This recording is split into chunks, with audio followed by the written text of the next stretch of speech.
श्रीशैलेशदियापात्रं दीपत्यादिगुणार्णवं यतीन्द्रप्रवणं वन्दे रम्यजामातरमुनिं लक्ष्मीनाथसमारम्भां नहतयामनमध्यमाम् अस्मदाचार्यपर्यन्तां वन्दे गुरुपरम्परां यो नित्यमच्युतपदाम्बुजयुग्मरुग्म व्यामोगतस्तदितराणितनायनेने अस्मद्गुरोर्भगवतोऽस्तदीयैकसिन्धुः रामानुजस्य शरणो शरणं प्रपद्ये माता पिता युवतयगास्तनयाय भूदिः सर्वं यतेव नियमेन मदन्नयानाम् आद्यस्तनकुलपते बकुलाभिरामं श्रीमत्तदङ्ग्रेजलं प्रणमाय मूर्धना भूतं धरस्य मगतात्मयपट्टनाद श्रीभक्तिसारकुलशेखर योगिवागान् भक्ताङ्ग्रेण परकाल यतीन्द्रविष्टान् श्रीमत्पराङ्कुशमुनिं प्रणतोऽस्मि नित्यम्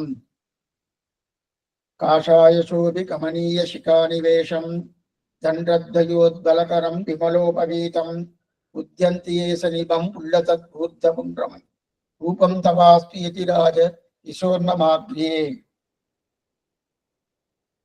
சுவாமி பெருமானார் நம்முடைய சித்தாந்தத்தை எந்தவித குறையும் இல்லாமல் சாஸ்திரம் என்ன சொல்லித்தோ அந்த சாஸ்திரத்தை அனுகுணமாக இந்த சித்தாந்தத்தை நிர்மாணித்தார். அப்படி என்றால் அவர் புதிதாக கண்டுபிடிக்கப்பட்டார் என்ற அர்த்தம் அல்ல. ஏற்கனவே இருக்கக்கூடிய சித்தாந்தம் தான். அந்த சித்தாந்தத்திலே சில குறைபாடுகள் இருப்பதாக சிலர் கருதுகிறார்கள். எந்த குறையும் இல்லை. இது வேதம் என்ன சொல்லித்தோ அதைத்தான் இந்த சித்தாந்தம் தெரிவிக்கிறது என்பதை நன்கு பிரகாசப்படுத்தினார்.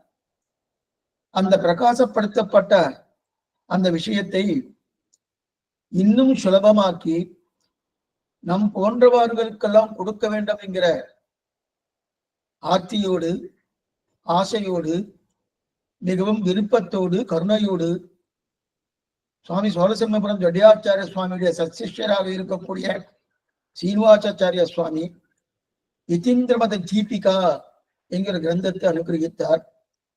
யதீந்திரனுடைய மதம் அப்படின்னா யதீந்திரனுடைய மதம் என்றால் யதீந்திரரால் கண்டுபிடிக்கப்பட்டது அப்படின்னு அர்த்தம் அல்ல. யதீந்திரரால் பிரகாசப்படுத்தப்பட்டது என்று அர்த்தம். அப்படிப்பட்ட அந்த ஆச்சரியமான அந்த கிரந்தத்தை அனுகிரகித்தார். அதிலே 10 பகுதிகள் தெரிவிக்கப்பட்டது. ஒவ்வொன்றுக்கும் ஒவ்வொரு அவதாரமாக சொல்லப்படுகிறது. 10 பகுதிகளா இருந்தாலும் தசாவதாரம் சொல்றோமோ அதே போல 10 அவதாரங்களை கூட 10 அவதாரம் தெரிவித்தார். பகவானுக்கு 10 அவதாரங்கள். அதே போல ஆழ்வார்களும் 10 ஆழ்வார்கள். திருவாய்மொழியும் 10 10க்குரியது. அதை போல இந்த யதீந்திரமத தீபிகா என்கிற கிரந்தமும் 10 அவதாரங்களோடு கூடியது. அதை 2 விதமாக பிரிக்கிறார்கள். பிரமாணம் என்றும் பிரமேயம் என்றும் பிரித்தார்கள். அத பிரமாணமாக பிரிக்கப்பட்டது 3 அவதாரங்கள். பிரத்யக்ஷ பிரமாணம், அனுமான பிரமாணம், சப்த பிரமாணம் என்று 3 பிரமாணங்கள் எடுத்தார். அவதாரங்கள் எடுத்தார் பிரமாணத்திலே.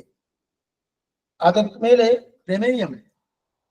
பிரமேயத்தில் 7 அவதாரங்களை எடுத்துக்கொண்டார். அந்த 7 அவதாரங்களிலே 2ஆக பிரித்தார். திரவியம் என்றும் அத்ரவியம் என்றும் அதை பிரித்தார். அதிலே திரவியத்துக்காக 6 அவதாரங்களும் அத்ரவியத்துக்காக கடைசியில் 1 அவதாரத்தையும் பிரித்தார். அந்த திரவியத்தையே மேலும் பிரித்தார். ஜடம் என்றும் அஜடம் என்றும் பிரித்தார் இல்லையா? அதாவது மொத்தம் திரவியத்தில் 6 அவதாரங்கள். அந்த 6 அவதாரங்களிலே 2 ஜடப்பொருள்கள். அந்த 2 ஜடப்பொருள் எது? பிரகிருதியும் காலமும். அதன் பிறகு சுத்த சத்துவம் என்று சொல்லக்கூடிய நித்திய விபூதி, தர்மபூத ஞானம், ஜீவாத்மா, ஈஸ்வர சத்துவம். இந்த 4ம் அஜடம்னு பேரு. ஜடம் என்பது ஞானசூன்யமாக இருக்கக்கூடியது. அஜடம். அஜடம் என்பது சுத்த சத்துவம். தர்மபூத சுத்த சத்துவம் தான் நித்திய விபூதி. நித்திய விபூதி என்பது சுத்த சத்துவம். தர்மபூத ஞானம் நம்முடைய ஞானம் வெளிவர பிரசரிக்கிறதுனோ அதுக்கு தர்மபூத ஞானம் வெளியது. அதுக்கு ஜீவாத்மா, மேற்கொண்டு பரமாத்மா. இது அத்தனையும் அஜடன்னு பேரு. மேலும் இந்த அஜடத்தை ரெண்டா பிரிச்சார். பிரிக்கச்சே பராக் என்றும் பிரத்யக் என்றும் ரெண்டாக பிரிச்சார். அதுல சேதனம் என்னும் அச்சேதனம் என்னும் இரண்டு வகை பறக்கப்பட்டது. பராக் என்பது பிறருக்கே ஒளி விடுவதாக இருக்கும். அப்பனா பிறருக்கு ஒளி விடுவதாக இருக்கக்கூடியது எது? தர்மபூத ஞானமும் நித்திவிபூதியாக இருக்கக்கூடிய சீவை குண்டமும் பராக்கு. பிரத்யக்காக இருக்கு தனக்கு ஒளி விடுவது. ஜீவாத்மாவும் பரமாத்மாவும் பிரத்யக்காக இருக்கிறது. சரி சுவாமி, இதுல நான் கிட்டத்தட்ட 8 அவதாரங்கள் முடித்துவிட்டு 9வது அவதாரமாக இருக்கக்கூடிய அந்த ஈஸ்வர அவதாரத்தை அனுபவித்துக் கொண்டிருக்கிறோம். அதிலும் நம்ம இதுக்கு முன்னாடி இந்த அட்டவணை கையில இருந்ததுன்னா அங்க எடுத்து வச்சுருக்கோம். பிரமாணம், பிரமேயம் என்கிறதுல பிரமாணம் பிரத்யக்ஷ பிரமாணம், அனுமான பிரமாணம், சப்த பிரமாணம். பிரமேயத்துல திரவியம் என்றும் அத்ரவியம் என்றும் பிரித்தார். அதுல திரவியத்திலே ஜடம் என்றும் அஜடம் என்றும் பிரித்தார். அதுல ஜடத்திலே 2 எடுத்துட்டு போனோம். பிரகிருதி 24 தத்துவங்களாக பிரகிருதிகள் பொங்கைம்புலனும் பொறியைந்தும் கரிமேந்திரியம் ஐம்பூதம் இங்கு உயிர் பிரகிருதி மானாங்கார மனங்கரணி 24 தத்துவங்கள். இது பிரகிருதின்னு பேர். அதற்கு மேற்கொண்டு கால தத்துவம், அதுவும் ஜடப்பொருள் தான். கால தத்துவத்துக்கு ஞானம் கிடையாது, ஆனா அதுவும் ஜடப்பொருள். அதற்கு அஜட பொருள். அஜட பொருளே 2ஆ பிரித்தால் பராக்கன்றம் பிரத்யக்கன்றம். அதுல பராக்கன்னா என்னது? நித்திவிபூதியும் தர்மபூத ஞானமும் பராக்கன்று சொல்லப்படுகிறது. பராக்குங்கிற ஒரு நிலை என்ன வரும்னா, பராக்குன்னு சொன்னா தனக்கு அது தெரியாது, ஆனா பிறருக்கு அது காட்டும். அதான் பராக்குன்னு பேர். பிரத்யக்குன்னா தனக்கும் தெரியும் பிறருக்கும் தெரியும். அது என்ன சுவாமி? ஜீவாத்மாவும் பரமாத்மாவும் தெரிகிறார். அதற்கு மேல ஜீவாத்மாவை 3ஆ பிரிச்சு பத்தாத்மா, நித்யாத்மா, முக்தாத்மான்னு அது ஒரு பக்கம் போயிட்டு இருக்கு. அதனால நம்ம அனுபவிக்க பெற்றோம். இதுல ஈஸ்வர தத்துவம் என்று சொல்லக்கூடிய பரமாத்மா தத்துவம் அது பிரத்யக்கு. அந்த பரமாத்மா தத்துவத்துல 5 நிலைகள் பரமாத்மாவுக்கு. விண்மீது இருப்பாய், மலைமேல் நிற்பாய், கடல் சேர்ப்பாய், மண்மீது உழல்வாய், இவற்றிலிருந்தும் மறைந்துரைவாய் 5 நிலைகள். பரத்தம், வியூகம், விபவம், அந்தர்யாமித்தம், அர்ச்சை என்று சொல்லக்கூடிய 5 நிலை இருக்கு இல்லையா? அந்த 5 நிலையை நம்ம அனுபவித்துக் கொண்டிருக்கோம். அதுல பரத்தத்தை அனுபவிக்கப்பட்டோம். சிவை குண்டநாதன் இருக்கக்கூடிய நிலை பரத்தம். வியூகம், வியூகம் திருப்பார்கடல் வியூக வாசுதேவன். வியூக வாசுதேவன் தன்னை 4ஆக பிரித்துக் கொண்டு பிரத்யும்னன், அனிருத்தன், அது யூக வாசுதேவன் என்று சொல்லக்கூடிய 4 நிலைகளை 4ஆ பிரிச்சுட்டு அவரேதான் என்ன பண்றாரு? சிருஷ்டி என்ன, ஸ்திதி என்ன, சம்ஹாரம் என்ன, 3ஐயும் அவர்தான் பண்றாரு. அது மட்டுமல்ல, நம்ம தோதச திருநாமங்கள் இருக்கணும். அந்த தோச திருமானங்கள்ல 3 பிரித்து கொண்டு 4 பேரும் 3 எடுத்துக்கிறாரு. நம்ம கடந்த காலட்சத்துல பார்த்தோம். இது வியூகத்துக்கு உண்டான நிலை. அடுத்து விபவம். விபவம் என்பது ஆச்சரியமான அவதாரங்கள், ராமகிருஷ்ண அவதாரங்கள், எண்ணிறந்த அவதாரங்கள். ஜன்மம் பல செய்து வெளிப்பட்டு சங்குடி சக்கரம்பில் ஒன்மையுடைய உலக்கை ஒல்வால் தண்டு கொள்வோம் என்று நிறைய அவதாரங்கள். அப்படிப்பட்ட அவதாரங்கள் தான் விபவம்னு சொல்லப்படுகிறது. அந்த விபவத்தை அனுபவிக்க பெற்றோம். அதற்கு மேற்கொண்டு அந்தர்யாமித்துவம். அந்தர்யாமித்துவம் என்னது? ஒவ்வொருத்தருடைய ஹிருதய கமலத்துக்குள்ளே இருக்கக்கூடிய நிலைதான் அந்தர்யாமித்துவம். பகவான் நம்ம எங்க போனாலும் சரி, ஏதோ தவறு செய்வதற்காக போனாலும் கூடவே இருக்கார், நல்லது பண்ணாலும் கூடவே இருக்கார், நான் நரகத்துக்கு போனாலும் கூடவே இருக்கார், சொர்க்கத்துக்கு போனாலும் கூடவே இருக்கார். எந்த நிலையிலும் பகவான் நம்மை விட்டு பிரிவதே கிடையாது. அந்தர்யாமித்துவம். இது அந்தர்யாமித்தம். ஒவ்வொருத்தருடைய இதய குழந்தை எழுந்திருக்கக்கூடிய ஆச்சரியமான அந்தர்யாமித்தம். அது எதுக்கு இருக்கு? அது இப்படிப்பட்ட ஜீவனா இருக்கார். ஆச்சரியமா தான் இதுக்குள்ளே உள்ளுவார் உள்ளிட்டெல்லாம் உடனிருந்து அறுதியிட்டு உள்ளுக்குள்ளே இருக்கிறார். இது அந்தர்யாமித்தம். அடுத்து அர்ச்சை. அர்ச்சாவதாரத்தை அனுபவிக்க ஆரம்பித்தோம். நாடியாயிட்டுன்னு விட்டுட்டோம். அர்ச்சாவதாரம்னா யாருக்கெல்லாம் அர்ச்சாவதாரத்தை பிரதிபக்தி இல்லையோ அவர்கள் மோட்சமே போக முடியாதுன்னு திருவெங்கையாழ்வார் தெரிவிக்கிறார். அர்ச்சாவதாரத்தை பிரதிபக்தி இல்லைன்னா பிரயோஜனம் இல்லை. ஏன்னா இந்த 4 நிலைகள் இருக்கு இல்லையா? பரத்துவம் என்ன, வியூகம் என்ன, விபவம் என்ன, அந்தர்யாமித்துவம் என்ன, இந்த 4 நிலைகளுமே நம்ம சரணாகதி பண்ண முடியுமான்னா, ஆழ்வார்கள் சரணாகதி பண்ணது சமாதியில் தான் சரணாதியை தவிர ஆழ்வாரோட சரணாகதியெல்லாம் இந்த 4 நிலையிலும் கிடையாது. சீவைகுரு சரணாகதி பண்ண முடியுமா சுவாமினா அந்நில் தான் அங்க போக முடியும். சரி சுவாமி, வியூகம் என்று சொல்லக்கூடிய திருப்பார்களில் எங்க இருக்குன்னு தெரியலையே, எங்க இருக்குன்னு எப்படி பண்றது? சரி சுவாமி, அந்தரியாமைத்தன் என்னுடைய இதய கவனத்துக்குள்ளே இருக்காருன்னா அஷ்டாங்க யோகம் தெரியணும். முதல்ல நாமெல்லாம் ரிஷிகள் இல்லை. ரெண்டாவது நம்முடைய சுரூபத்துக்கு விருத்தம் அது, அதான் அதுவும் கூடாது. இல்லையே சுவாமி, அவதாரங்கள் இருக்கே சுவாமி, நேர நம்ம ஊர்லயே வந்து பறந்துருக்காரு அப்படின்னா அந்த காலத்துல நம்ம இல்லையே. அந்த காலத்துல நம்ம இருந்தாதுன்னு அப்ப பரத்துவம் பிரயோஜனப்படாது, வியூகம் பிரயோஜனப்படாது, விபவம் பிரயோஜனப்படாது, அதே போல அந்தரியாமைத்துவம் பிரயோஜனப்படாது. அப்ப அர்ச்சையில் தான் நாம சரணாகதியை பண்ண முடியும். இதைத்தான் திருவங்கையாழ்வார் தன்னுடைய திருக்குறந்தாண்டத்தில் தெரிவிக்கிறார். பிண்டியார் மண்டையேந்தி பிறர்மனை திருதங்கன்னும் முண்டியான் சாபம் தீர்த்த ஒருவனூர் உலகமேத்தும் கண்டியூர் அரங்கம் மெய்யம் கச்சி பேர் மல்லை என்று மண்டினார் அப்படின்னு தெரிவிக்கிறார் இல்லையா? அப்ப இது என்னன்னா, உனக்கு திவ்ய தேசத்துல பிராபண்யம் இல்லைன்னா நீ மோட்சத்துக்கு போகவே முடியாதுன்னு தெரிவிக்கிறார். இது திருவங்கியாவிடையே. அது மாத்திரம் இல்ல, எல்லா ஆழ்வார்களும் எல்லா ஆச்சாரர்களும் ஒரு மிடராக ஏற்றுக்கொண்டதே எதுன்னா திவ்ய தேசத்தில் கைங்கரியம். இதைத்தான் பராசர பட்டர் தெரிவிக்கிறார். குடிக்குஞ்சேஷு ரங்கேஸ்வரகா, குடிக்குஞ்சேஷு ரங்கேஸ்வரகா, எங்கேயோ மலைகளிலோ மலை தாழ்வரைகளிலோ புதரிலோ எங்கேயோ எங்களுக்கெல்லாம் பகவான் எழுதிருக்காரனோ, நம்முடைய கிரகத்திலே இருக்காரு, வீட்டுல எடுத்துட்டு இருக்காரனே. திவ்ய தேசங்கள் இருக்கட்டும், ஒவ்வொரு திவ்ய தேசத்துக்கு உண்டான நிலை வேறு. ஏன்னா திவ்ய தேசங்கள் ஆழ்வாருடைய மங்களாசாசன திவ்ய தேசம், ஆழ்வாருடைய மங்களாசாசனம் திவ்ய தேசமா இருக்கிறதால அது உயர்த்தியா இருக்கு சுவாமி, அங்க எல்லாம் நடந்துட்டு இருக்கு அப்படின்னு சொல்லிட்டு போலாம்.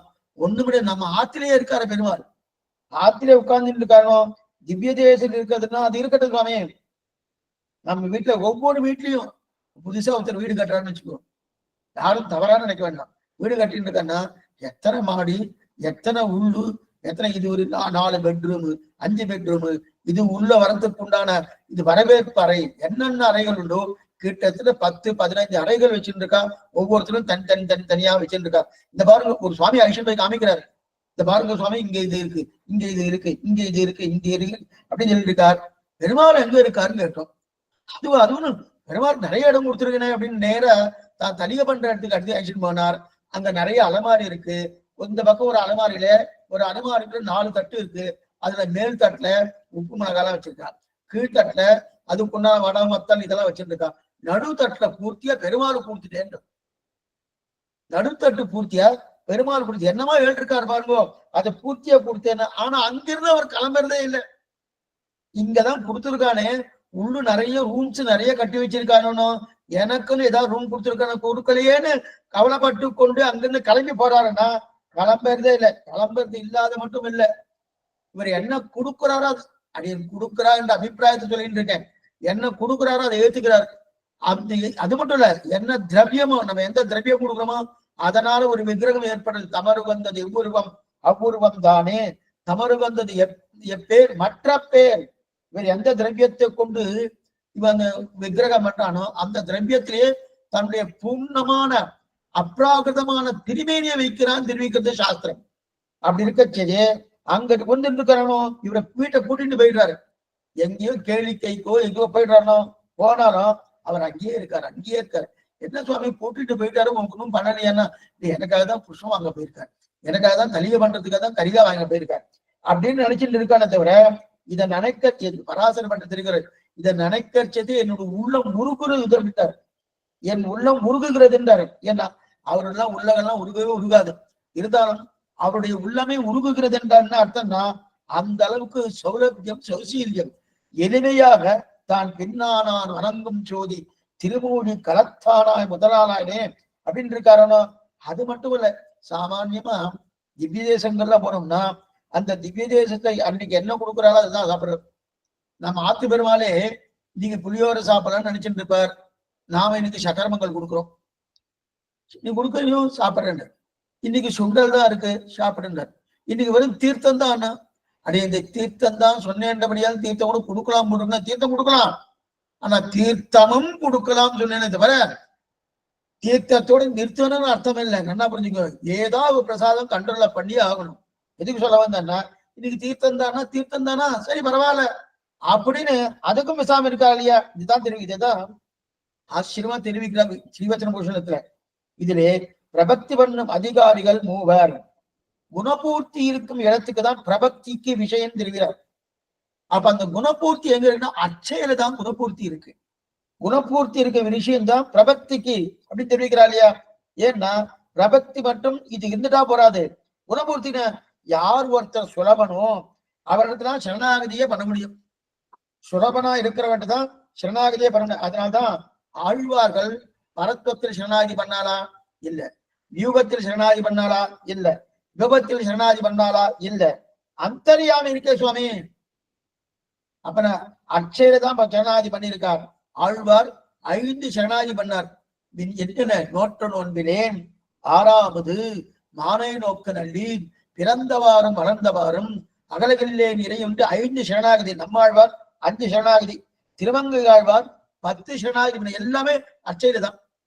ஆனா இதுல ஒரு விதிவிலக்கு என்னன்னா, இவர் கிருஷ்ணாவதாரத்தை சரணாகதி பண்ணியிருக்கார். யாரே சுவாமி நம்மாழ்வார் 5ஆம் 10 10ஆம் திருவாய்மொழி பிறந்தவாறும் வளர்ந்தவாறும் பெரிய பாரதம். ஆனா அந்த சரணாகதி மோட்சத்துக்காக இல்ல, உன்னை நன்னா அனுபவிக்கணும். அனுபவிக்கணும்னா உன்னை சேவிச்சவனு என்னுடைய உள்ளம் உருகி போறது, அது உருகாம திடமா இருக்கணுமோனோ, அதற்காக அந்த சரணாகதி. ஆக நோற்ற நோன்பிலேன் நுண்ணறிவிலேன் ஆகிலம் இனி உன்னை விட்டொண்டும் ஆற்றகிற்கின்றேன் அரவினனை அம்மானே சேட்டு தாமரை சன்னலூடு மலர் சிறிவர மங்கள நகர் வீட்டிருந்த என்றால் உனக்கு மிகையல்லேன் என வானமாமலத்தை பெருமானது சரணாகதி பண்ணினார். ஆரணக்கு நின் பாதமே சரணாக தந்துழிந்தால் உனக்கோர் கைமாறு நகனுண்டிலேன் எனது ஆவியும் உனதேன் தெரிவித்தார். அதுக்கு அடுத்தபடியா திருக்குழந்தை ஆரா அமுதே அடியேனுடலம் நின்பால் அன்பாயே நீராய் அலைந்து கரைய உருக்குகின்ற நெடுமாலே கலைவாய் துன்பம் கலையா துதிவாய் கலகன் மற்றிலே கலைவாய் நேமி படையா குழந்தை கிடந்த மாமாயா. அது மட்டும் இல்ல, கடல்கள் அவையே சரணாக கொண்ட குருபூஷரகோபன் உழையன்பின் பேச்சு மலையோடு அவலை உயிருண்டான். கடல்கள் அவையே அந்த திருவடியே சரணாக கொண்ட குருபூஷரகோபன் திருக்குழந்தை சரணாதி பண்ணார். அதற்கு மேல திருவல்லவாழ் ஆச்சரியமான திவ்யதேசம். அந்த திருவல்லவாழ் திவ்யதேசத்திலே மானை நோக்கு நல்லீர் வைகளும் வினையேன் மெலிய வானார் வன்பமுகம் மதுமல்லிகை கமழும் தேனார் சோலைகள் சூ திருவல்லவாழ் உடையும் கோணானை பண்ணார். அடுத்து 4வது சரணாகதி தான் கிருஷ்ணாவதாரத்தில் சொன்னேன். அடுத்து 5வது சரணாகதி திருவேங்கடமடியானத்திலே அகலகில்லேன் இறையமென்னு அலர்மேல் வந்த உரமார்பா நிகரில் புகழார் உலகமூன்குடியா என்னையாழ்வானே நிகரில்லமரர் முனிக்கணங்கள் விரும்பும் திருவேங்கடத்தானே புகழொன்றில்லா அடியேன் உன் அடிக்கீழ் அமர்ந்து புகுந்தேன்னு திருவேங்கடோட சரணாகதி பண்ணார். அதே போல திருவங்கை ஆழ்வார் திருவெல்லக்குளத்தண்ணாம், திருவெல்லக்குளம் ஆச்சரியமான திவ்ய அண்ணன் பெருமான பேரு திருவெல்லக்குளத்தண்ணாம் அப்படின்னு அடியேன் இடரை கலையாயன்னு சொல்லி திருவெல்லக்குளத்திலே சரணாகதி பண்ணார். அதற்கு மேல திருக்காவலம்பாடி ஆச்சரியமான பக்கத்திலே இருக்கு திருக்காவலம்பாடி, அந்த கண்ணனிடத்திலே சரணாகதி பண்ணார். அதுக்கு மேற்கொண்டு திருவேங்கடமடியாண்டே சரணாகதி பண்ணார். அதுக்கு திருவெண்ணகர் அப்பன் தன்வப்பார் இல்லப்பன் நம்மாழ்வா சாகித்தா போல திருவெண்ணகருக்கு சரணாகதி பண்ணார். வேண்டேன் மனை வாழ்க்கை திருவெண்ணகர் மேயவனே அப்படின்னு திருவெண்ணகர் அப்பனோட சரணாகதி 10 சரணாகதி திருவங்கியாழ்வா பண்ணார் இல்லையா? ஆக இவர்கள் அத்தனை பேரும் காட்டுறது என்ன? அர்ச்சை என்பது சுலபமாக இருக்கிறது, எளியவனாக இருக்கான். ஏன்னா இந்த அர்ச்சையில பிராபண்யத்தோடு இருந்தாதான் ஸ்ரீ வைஷ்ணவனா இருக்க முடியும். அதனால் இபவதாரம் ரொம்ப நன்னாதான் இருக்கு. இபவம் நன்னாதாங்க, அவதாரங்க நன்னாதான் சுவாமி இருக்கு. ஆனா மதுரைக்கு போகணும், அயோத்திக்கு போகணும், போக முடியுமான்னா போயிடலாம். இந்த காலத்துல நீங்க நிறைய பேர் நிறைய வசதிகள்லாம் இருக்கு, போயிடலாம். ஆனா அது திரேதா யுகமா இருக்கணும், இல்ல துவாபர யுகமா இருக்கணுமே. அப்பதானே கண்ணனுடைய அவதாரம் ராமனுடைய அவதாரமா? அது முடியுமான்னா அது முடியாது, அது நடக்கவே நடக்காது, 2 பேரும் நடக்காது. அங்க போகிறது போயிடலாம். கிருஷ்ணாவதாரம் நடந்த இடத்துக்கு மதுரா பட்டணத்துக்கு போயிடலாம். அதே ராமாவதாரம் நடந்த இடமாக இருக்கக்கூடிய அயோத்தி பட்டணத்துக்கு போயிடலாம். ஆனா துவாபரயுகம் திரும்பி கொண்டு வர முடியுமா? கொண்டு வர முடியாது. அதே போல திரேதாயுகம் திரும்பி கொண்டு வர முடியுமானா அது நடக்காது.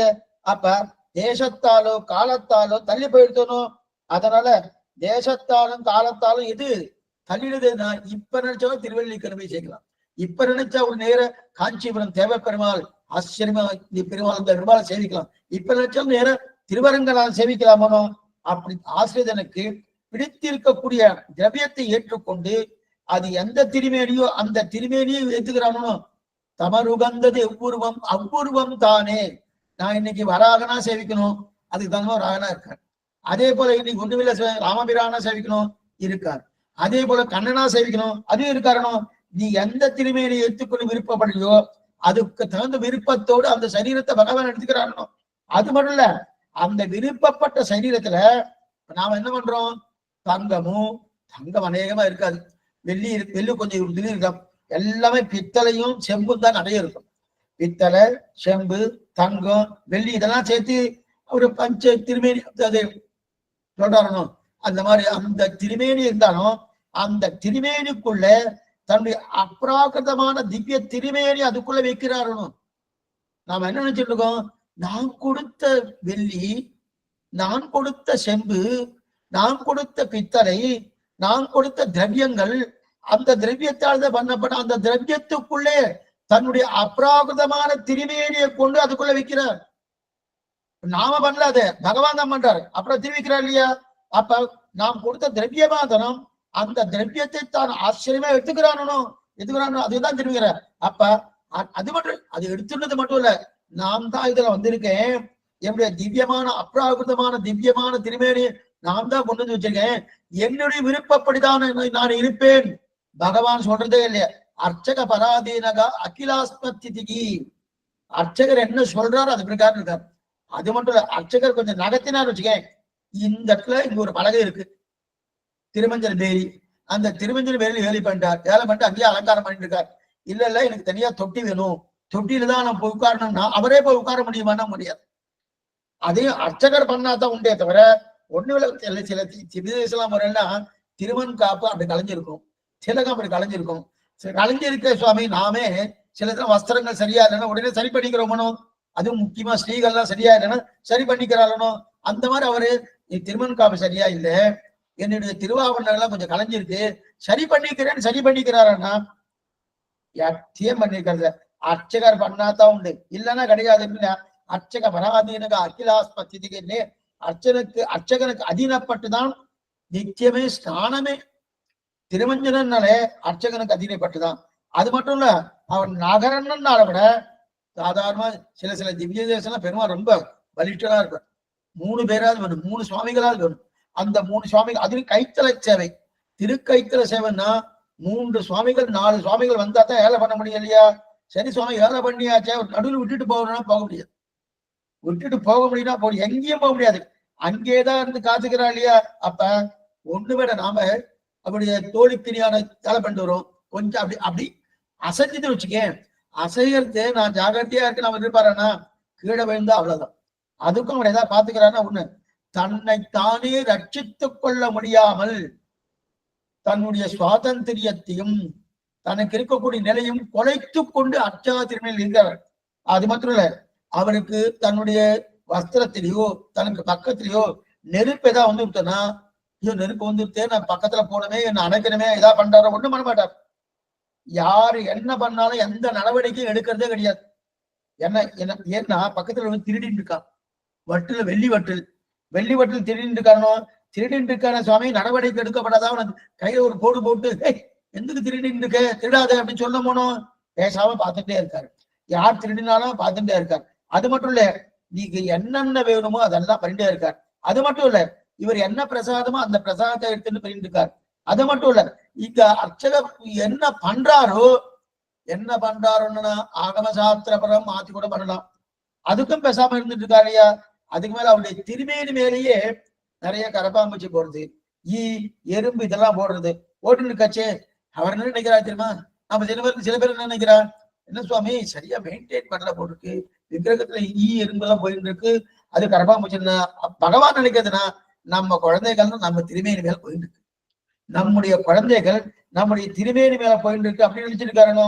ஏன் இப்படிப்பட்ட நிலையிலே அப்படிப்பட்ட பகவான் அர்ச்சா பகவான் கிராமத்திலேயோ அதே போல மலையிலோ மலை தாழ்வரைகளோ எங்கெங்கோ நதிக்கரையிலையோ எங்கெங்கெல்லாம் உண்டு அங்கெல்லாம் இது பண்ணிட்ட அநேகமா நதிக்கரையிலும் சைன திருக்கோலம் தான் இருக்கும். நதி காவேரி தீரன்னா சைன திருக்கோலம், சைன திருக்கோலமா இருக்கு. மலையன்னா நின்ன திருக்கோலம், வீட்டிருந்த திருக்கோலமா இருக்காரு. அந்தந்த திருக்கோலத்துல இருக்கார். அதுவும் காடாவே இருக்கார். ஒரு பெருமாள் காடாவே இருக்காரா சுவாமினா நைமிசாரண்யம். நைமிசாரண்யத்துல ஆச்சரியமான ஒரு திவ்ய தேசம் நைமிசாரண்யம். அங்க காடுதான். அந்த காட்டாவே நைமிசாரண்யம் இருக்கார். ஒரு இடத்துல ஜலமாவே இருக்கார். புஷ்கரம், புஷ்கரத்துல ஜலமாவே இருக்கார். அது மட்டும் இல்ல, தானே தன்னை தானம் பண்ணி கொண்ட ஒரு நிலையிலே பத்ரிகாசிரமத்தை எழுதிருக்காரணும். பத்ரிகாசிரமத்துல தானே தன்னை தியானம் பண்ணக்கூடிய பத்ரிகள் எழுதிருக்கார். முக்தி அடிக்கக்கூடியவர் இருக்கார் முக்திநாத்ல. என்னென்ன திவிதேசங்கள். அந்தந்த திவிதேசத்துல அர்ச்சா திருமேனியா இருக்காரு. அது மட்டும் இல்ல, தானே ராஜ்யத்தை பரிபாலிக்கக்கூடிய ஒரு தன்மையிலே அயோத்தியில சேவை சாய்க்கிறார். அதே போல துவாரகையில சேவை சாய்க்கிறார். அதே போல ஒருத்தருக்கு என்னென்ன உருவத்துல ஆசைப்படுறாரோ அத்தனை எடுத்திருந்து அந்த உருவத்தோடு சேவை சாய்க்கிறாரோ. ஏன் இத்தனை உருவம்னா, எந்த உருவம் அவனுக்கு பிடித்திருக்கோ அந்த உருவத்தோடு என்ன வந்து சேவித்து தான் நற்கதி அடைய மாட்டானா என்பதற்காகவே என்னென்ன உண்டோ அந்தந்த நிலையை தெரிவிக்கிறார். அதுல மட்டும் இல்ல, அர்ச்சையை 4 விதமா சொல்லப்படுறது. அர்ச்சையே 4 விதமா சொல்லப்படுது. ஸ்வயம் வியக்த கஷேத்திரம், தெய்வத்தால் பிரதிஷ்ட பண்ணப்பட்டது, ரிஷிகளால் பிரதிஷ்ட பண்ணப்பட்டது, மனுஷர்களால் பிரதிஷ்ட பண்ணப்பட்டது அப்படின்னு 4 விதமாக அர்ச்சா திருமேனி சொல்லுகிறார். அதுல தெய்வத்தால் ஸ்வயம் வியக்த கஷேத்திரம். ஸ்வயம் வியக்த கஷேத்திரம் எது? வானமாமலை. எதனை பார்த்தோம்? வானமாமலை ஆச்சரியமான திவ்யதேசம். வானமாமலை 4 நேரில் சொல்வாத அப்படிப்பட்ட திவ்யதேசம். வானமாமலையே அடியேன் தொழ வந்தொருளேன்னு தெரிவிக்கிறார் ஆழ்வார். வானமாமலை திவ்யதேசம். அது திருவரங்கநாதன். அப்படிப்பட்ட திருவரங்கநாதன் ஸ்வயம்வியக்த கஷேத்திரம். ஸ்ரீமுஷ்ணம், ஸ்ரீமுஷ்ணம் ஆச்சரியமான திவ்யதேசம். அப்ப ஸ்ரீமுஷ்ணம் ஸ்வயம்வியக்த கஷேத்திரம். திரிவேங்கடமுடையான் ஸ்வயம்வியக்த கஷேத்திரம். நைமிசாரண்யம் ஸ்வயம்வியக்த கஷேத்திரம். இது வந்து வானமாமலை, திருவரங்கம், ஸ்ரீமுஷ்ணம், திருவேங்கடம் இதெல்லாம் தெற்கு பக்கம் இருக்கு. அதுக்கு மேல இன்னொரு இந்த 4 தெற்கு பக்கம் இருக்கு. இன்னொரு 4 வடக்கு பக்கம் இருக்கு. நைமிசாரண்யம், நைமிசாரண்யம், புஷ்கரம், பத்ரி, முக்திநாத் இதெல்லாம் ஸ்வயம்வியக்த கஷேத்திரம் அப்படின்னு தெரிவிக்கிறாங்க. இதெல்லாம் அப்ப தெய்வங்களால ஏறி அருளப்பட்டது, சித்த புருஷர்களால ஏறப்பட்டது, மனுஷர்களால ஏறி அருளப்பட்டது, ஸ்வயமா வந்தது. 4 விதமான அர்ச்சா திருமேனி. அந்த ஞான விதம் தெரிவிக்கிறார் இல்லையா? அது மட்டும் இல்ல, கண்ணனே பகவானே தன்னை ஆராதித்த இடம் உண்டான உண்டு. ராமன் பகவானை ஆராதித்திருக்கார், கண்ணனும் பகவானை ஆராதித்தார். கண்ணன் ஆராதித்த பெருமாள் யாரு? ராமப்பிரியன். இன்னைக்கு சேவை சாய்க்கிறோம் ஞான மண்டபத்துல. எப்படிப்பட்ட சேவை? குருநாயகமாய் ஓட உலகுடனாண்டவர் கருணாய் கவர்ந்த காலர் சிதகிய பாணையர் பெருநாடு காண இம்மையிலே பிச்சைதான் கொள்வர் திருநாரணந்தால் காலம் பெற சிந்தித்து சொல்லி எதிகிரி நாச்சியார் சமேத செல்வநாராயண பெருமாள். அந்த செல்வநாராயண பெருமாள் ஆராதனை பண்ணதே கண்ணனம் பெருமான் தான். அந்த கண்ணனம் பெருமானுக்கு அப்ப ஆராதனை ராமப்பிரியன்னு பேரு. அப்படிப்பட்ட ராமாவதாரத்தை போல இன்னைக்கு ராமாவதாரத்துல ராம ஆராதனை பண்ணியிருக்காரு. பெரிய பெருமாள் இருக்காரு, பெரிய பெருமாள் இருக்காரு. அந்த பெரிய பெருமாள் ஆராதனை பண்ணப்பட்டது ராமனே. அப்படி பிரசித்தமான அவதாரங்களே ஆராதனம் பண்ண அளவுக்கு அர்ச்சைக்கு பெருமை. எப்படிப்பட்ட அந்த அவதாரங்க காலத்திலே அர்ச்சாவதாரத்துக்கு ஆராதனம் பண்ணப்பட்ட பெருமை அர்ச்சாவதாரத்துக்கு உண்டு. அந்த மாதிரி விபவத்துக்கு உண்டான, அதே மாதிரி இதுக்கு பரத்துவத்துக்கு உண்டா. பரத்துவத்து எங்க சுவாமி இருக்கும்? எங்க இருக்கு? அது எங்கேயா வருமானம் வராது. அது அங்கேயேதான் இருக்கப்படுது. அது வரப்படுறதுக்கு வாய்ப்பே கிடையாது. விபவத்துக்கு உண்டா, வியூகத்துக்கு உண்டா. ஆனா அர்ச்சைக்கு தான் எந்த பகவான் அவதாரம் பண்ணாரோ அந்த பகவானாலேயே ஆராதிக்கப்பட்ட பெருமாள் ராமப்பிரியன் என்றும் பெரிய பெருமாள் என்றும் சொல்லுகிறோமோ. அப்படிப்பட்ட ஆராதன பெருமாள் தெரிவிக்கிறார். அதே மாதிரி அயோத்தியா வாசிகள் என்ன பண்ணுவோம் தெரியுமா? அயோத்தியெல்லாம் சர்வாம் தேவான் நமஸ்யந்தி. அவெல்லாம் ராமாவதாரத்தில் அர்ச்சா திருமேனி உண்டான்னு கேட்டுறாதீங்க. இது ராமாவதாரம் திரேதாயுகம். கிருத்தயுகத்திலே அர்ச்சா திருமேனி உண்டு. கிருத்தயுகத்திலேயே அர்ச்சா திருமேனி உண்டு. ராமாவதார அர்ச்சா திருமேனி எல்லா கோயிலும் உண்டு. அவ கோயிலுக்கு போய் அர்ச்சனை பண்ணுவாங்களாம். எங்க? அந்த ராமாவதாரத்தில் இருக்கக்கூடிய பௌரஜனங்கள் எல்லாம் கோயிலுக்கு அர்ச்சனை பண்ணுவாங்களாம். என்னன்னு அர்ச்சனை பண்ணுவானா? ராமனுக்கு அர்ச்சனை பண்ணுங்கன்னு வரும். ராமனுக்கு அர்ச்சனை பண்ணுவனா? ராமன் பெயர் என்று சொல்லி, ராமன் தான் ராஜா, அந்த ராஜாவுக்கு அர்ச்சனை பண்ணுங்கன்னு யார்கிட்ட சொல்லுவா? அங்க வராக பெருமாள் எழுதிருப்பார். வராக பெருமாள், அந்த வராக பெருமாளுக்கு அர்ச்சனை பண்ணுங்கன்னு சொல்லுவார். ஆக 5 நிலைகளிலும் என்ன பாருங்க, 5 நிலைகளும் அர்ச்சா திருமேனி 5 நிலைகள்ல முதல் யுகத்திலும் உண்டு. என்ன பாருங்க, 5 நிலைகளும் முதல் யுகத்திலையும் உண்டு. 5 நிலைகள்னா பரத்துவம் என்ன, வியூகம் என்ன, விபவம் என்ன, அந்தர்யாமித்யம் என்ன, அர்ச்சை என்ன, இதுலயும் உண்டு. ஆனா இந்த 5 நிலைகள் உண்டுன்னு சொன்னமானோ அந்த 5 நிலைகளும் என்னது, லக்ஷ்மி விசிஷ்டனாகத்தான் பகவான் இருப்பார். ஏன் லக்ஷ்மி விசிஷ்டனா இருக்குன்னா, நாம என்ன தோணும்னா, சுவாமி பகவான் சிவன் நாராயணன் இருக்கார், அவர் நாராயண் பிரம்மச்சாரி நாராயணா இருப்பார், ஸ்ரீமன் நாராயணன் இருக்க மாட்டார் அப்படின்னு தோணுமோனோ? அப்படி கிடையாது. எங்க பகவான் இருந்தாலும் கூடவே பிராட்டி கூடவே உண்டு. பிராட்டியில் அகலகில்லேன் இறைவன் அலர்மேல் வங்க உரைமார்பன்னு பிராட்டி இல்லாத ஒரு இடமே கிடையாது. அப்படி பிராட்டி இல்லாத நிலை இருக்கணும், அதுதான் தெரிவிக்கிறார். 5 நிலையிலும் லக்ஷ்மி விசிஷ்டனாகத்தான் பகவான் இருப்பார். ஏன், அந்தர்யாமியாக இருக்கும் போது கூட லக்ஷ்மி விசிஷ்டனாக தான் இருக்கார். அந்தர்யாமியா இருக்கும்போது பிரம்மச்சாரியா இருந்தாலும் வாமன பகவான் பிரம்மச்சாரியா இருக்கும்போது கூட இங்க பிராட்டி ஏழு இருந்தாலும் உடனே பாவனன் பிரார்த்திக்கிறாருமா, ஏ தேவி நீ கிளம்பி போலாமே, நான் இப்ப பிக்ஷத்துக்காக போயிட்டு இருக்கேன், இது கூடவே நான் பிரம்மச்சாரியா இருக்கும்போது நீ கூட இருக்கலாமா வேண்டாமே அப்படின்னா, நீ சன்னியாசி ஆசிரம ஸ்பீக்கர் எடுத்துட்டாலும் என் இடம் இது அப்படின்னு பிராட்டி தெரிவிக்கிறா இல்லையா? அதனால அவ பிரியறது கிடையாது. நித்திய வேஷா ஜெகன்மாதா விஷ்ணோஸ்ரீ அனபாயினி, அவ ஒரு நாளும் பிரிவது கிடையாது. அதைத்தான் ஆழ்வார் தெரிவிக்கிறார். அகலகில்லேன் எளியம் என்று அலர்மேல் வந்த உரைமார்பாம் தெரிவிக்கிறார் இல்லையா? இத ஆலவந்தா திரிப்பர் காந்தஸ்தே புருஷோத்தமகா பரிபதிஷ்சையா ஆசனம் வாதனம் வேதாத்மா விகஜேஸ்வரகா யமனிகாமாய ஜெகன்மோகினி பிரம்மேசாத தரந்ததத்ததி தஸ்தாத் தாசீகனகா ஸ்ரீவித்யேவத நாமதே பகவதி பிரூமா கதம் துவாம்பயம் தெரிவிக்கிறார் இல்லையா? அப்படிப்பட்ட ஆச்சரியமான அந்த பிராட்டியோடு அதுதான் வடிவாயனின் வளமார்பினில் வாழ்கின்ற மங்கையும் பல்லான்னு தெரிவிக்கிறார் இல்லையா? ஆகாரத்திலே சம்பன்னாம் அரவிந்த நிவாசினிம் அசேஷ ஜெகத கீசித்திரிம் வந்தே வரதவல்லபாம், அந்த வரதவல்லபையா இருக்கக்கூடிய பெருந்தேவி தாயாரோடு எப்பொழுதும் சேர்த்தே இருக்கிறான் இல்லையா? ஆக இதைத்தான் ஸ்ருதி என்ன, ஸ்மிருதிகள் என்ன முதலிய பிரமாணங்கள் தான் இதெல்லாம் சொல்லிக்கிறது. அது மட்டும் இல்ல, சுவாமி எம்பெருமானாரே தன்னுடைய கத்தியத்திரத்துல இருவருடைய சேர்த்தியில தான் எல்லாமே கைங்கரியம் தெரிவிக்கிறார். இருவருடைய சேர்த்தில, ஏன்னா சேர்த்தி தான், இந்த சேர்த்தி தானே சேஷி தம்பதிகள் வரும். அப்படின்னா பிராட்டியை புருஷகாரமாக பற்றி பெருமாளை உபாயமாக பற்றுவோம் இல்லையா? பிராட்டியை புருஷகாரமாக பற்றி பெருமாளை உபாயம் பற்றுறோம். இந்த இடத்துல ஒரு மதத்தை நிரசிக்கிறது. ஏகாயன மதம்னு ஒரு மதம். ஏகாயனம் அப்படின்னா அவளுக்கு பிராட்டி கிடையாது. ஏகாயன மதம்னு ஒரு மதம், பிராட்டி கிடையாது. அந்த மதத்தை இங்க நிரசிக்கப்படுகிறது. பிராட்டி எல்லாம் ஒண்ணும் கிடையாது. சிருஷ்டி காலத்துல பிராட்டி உண்டு, எப்பொழுதும் பிராட்டி உண்டு. நித்திய வேஷா ஜெகன்மாதா அப்படின்னு பார்த்த போனோம்.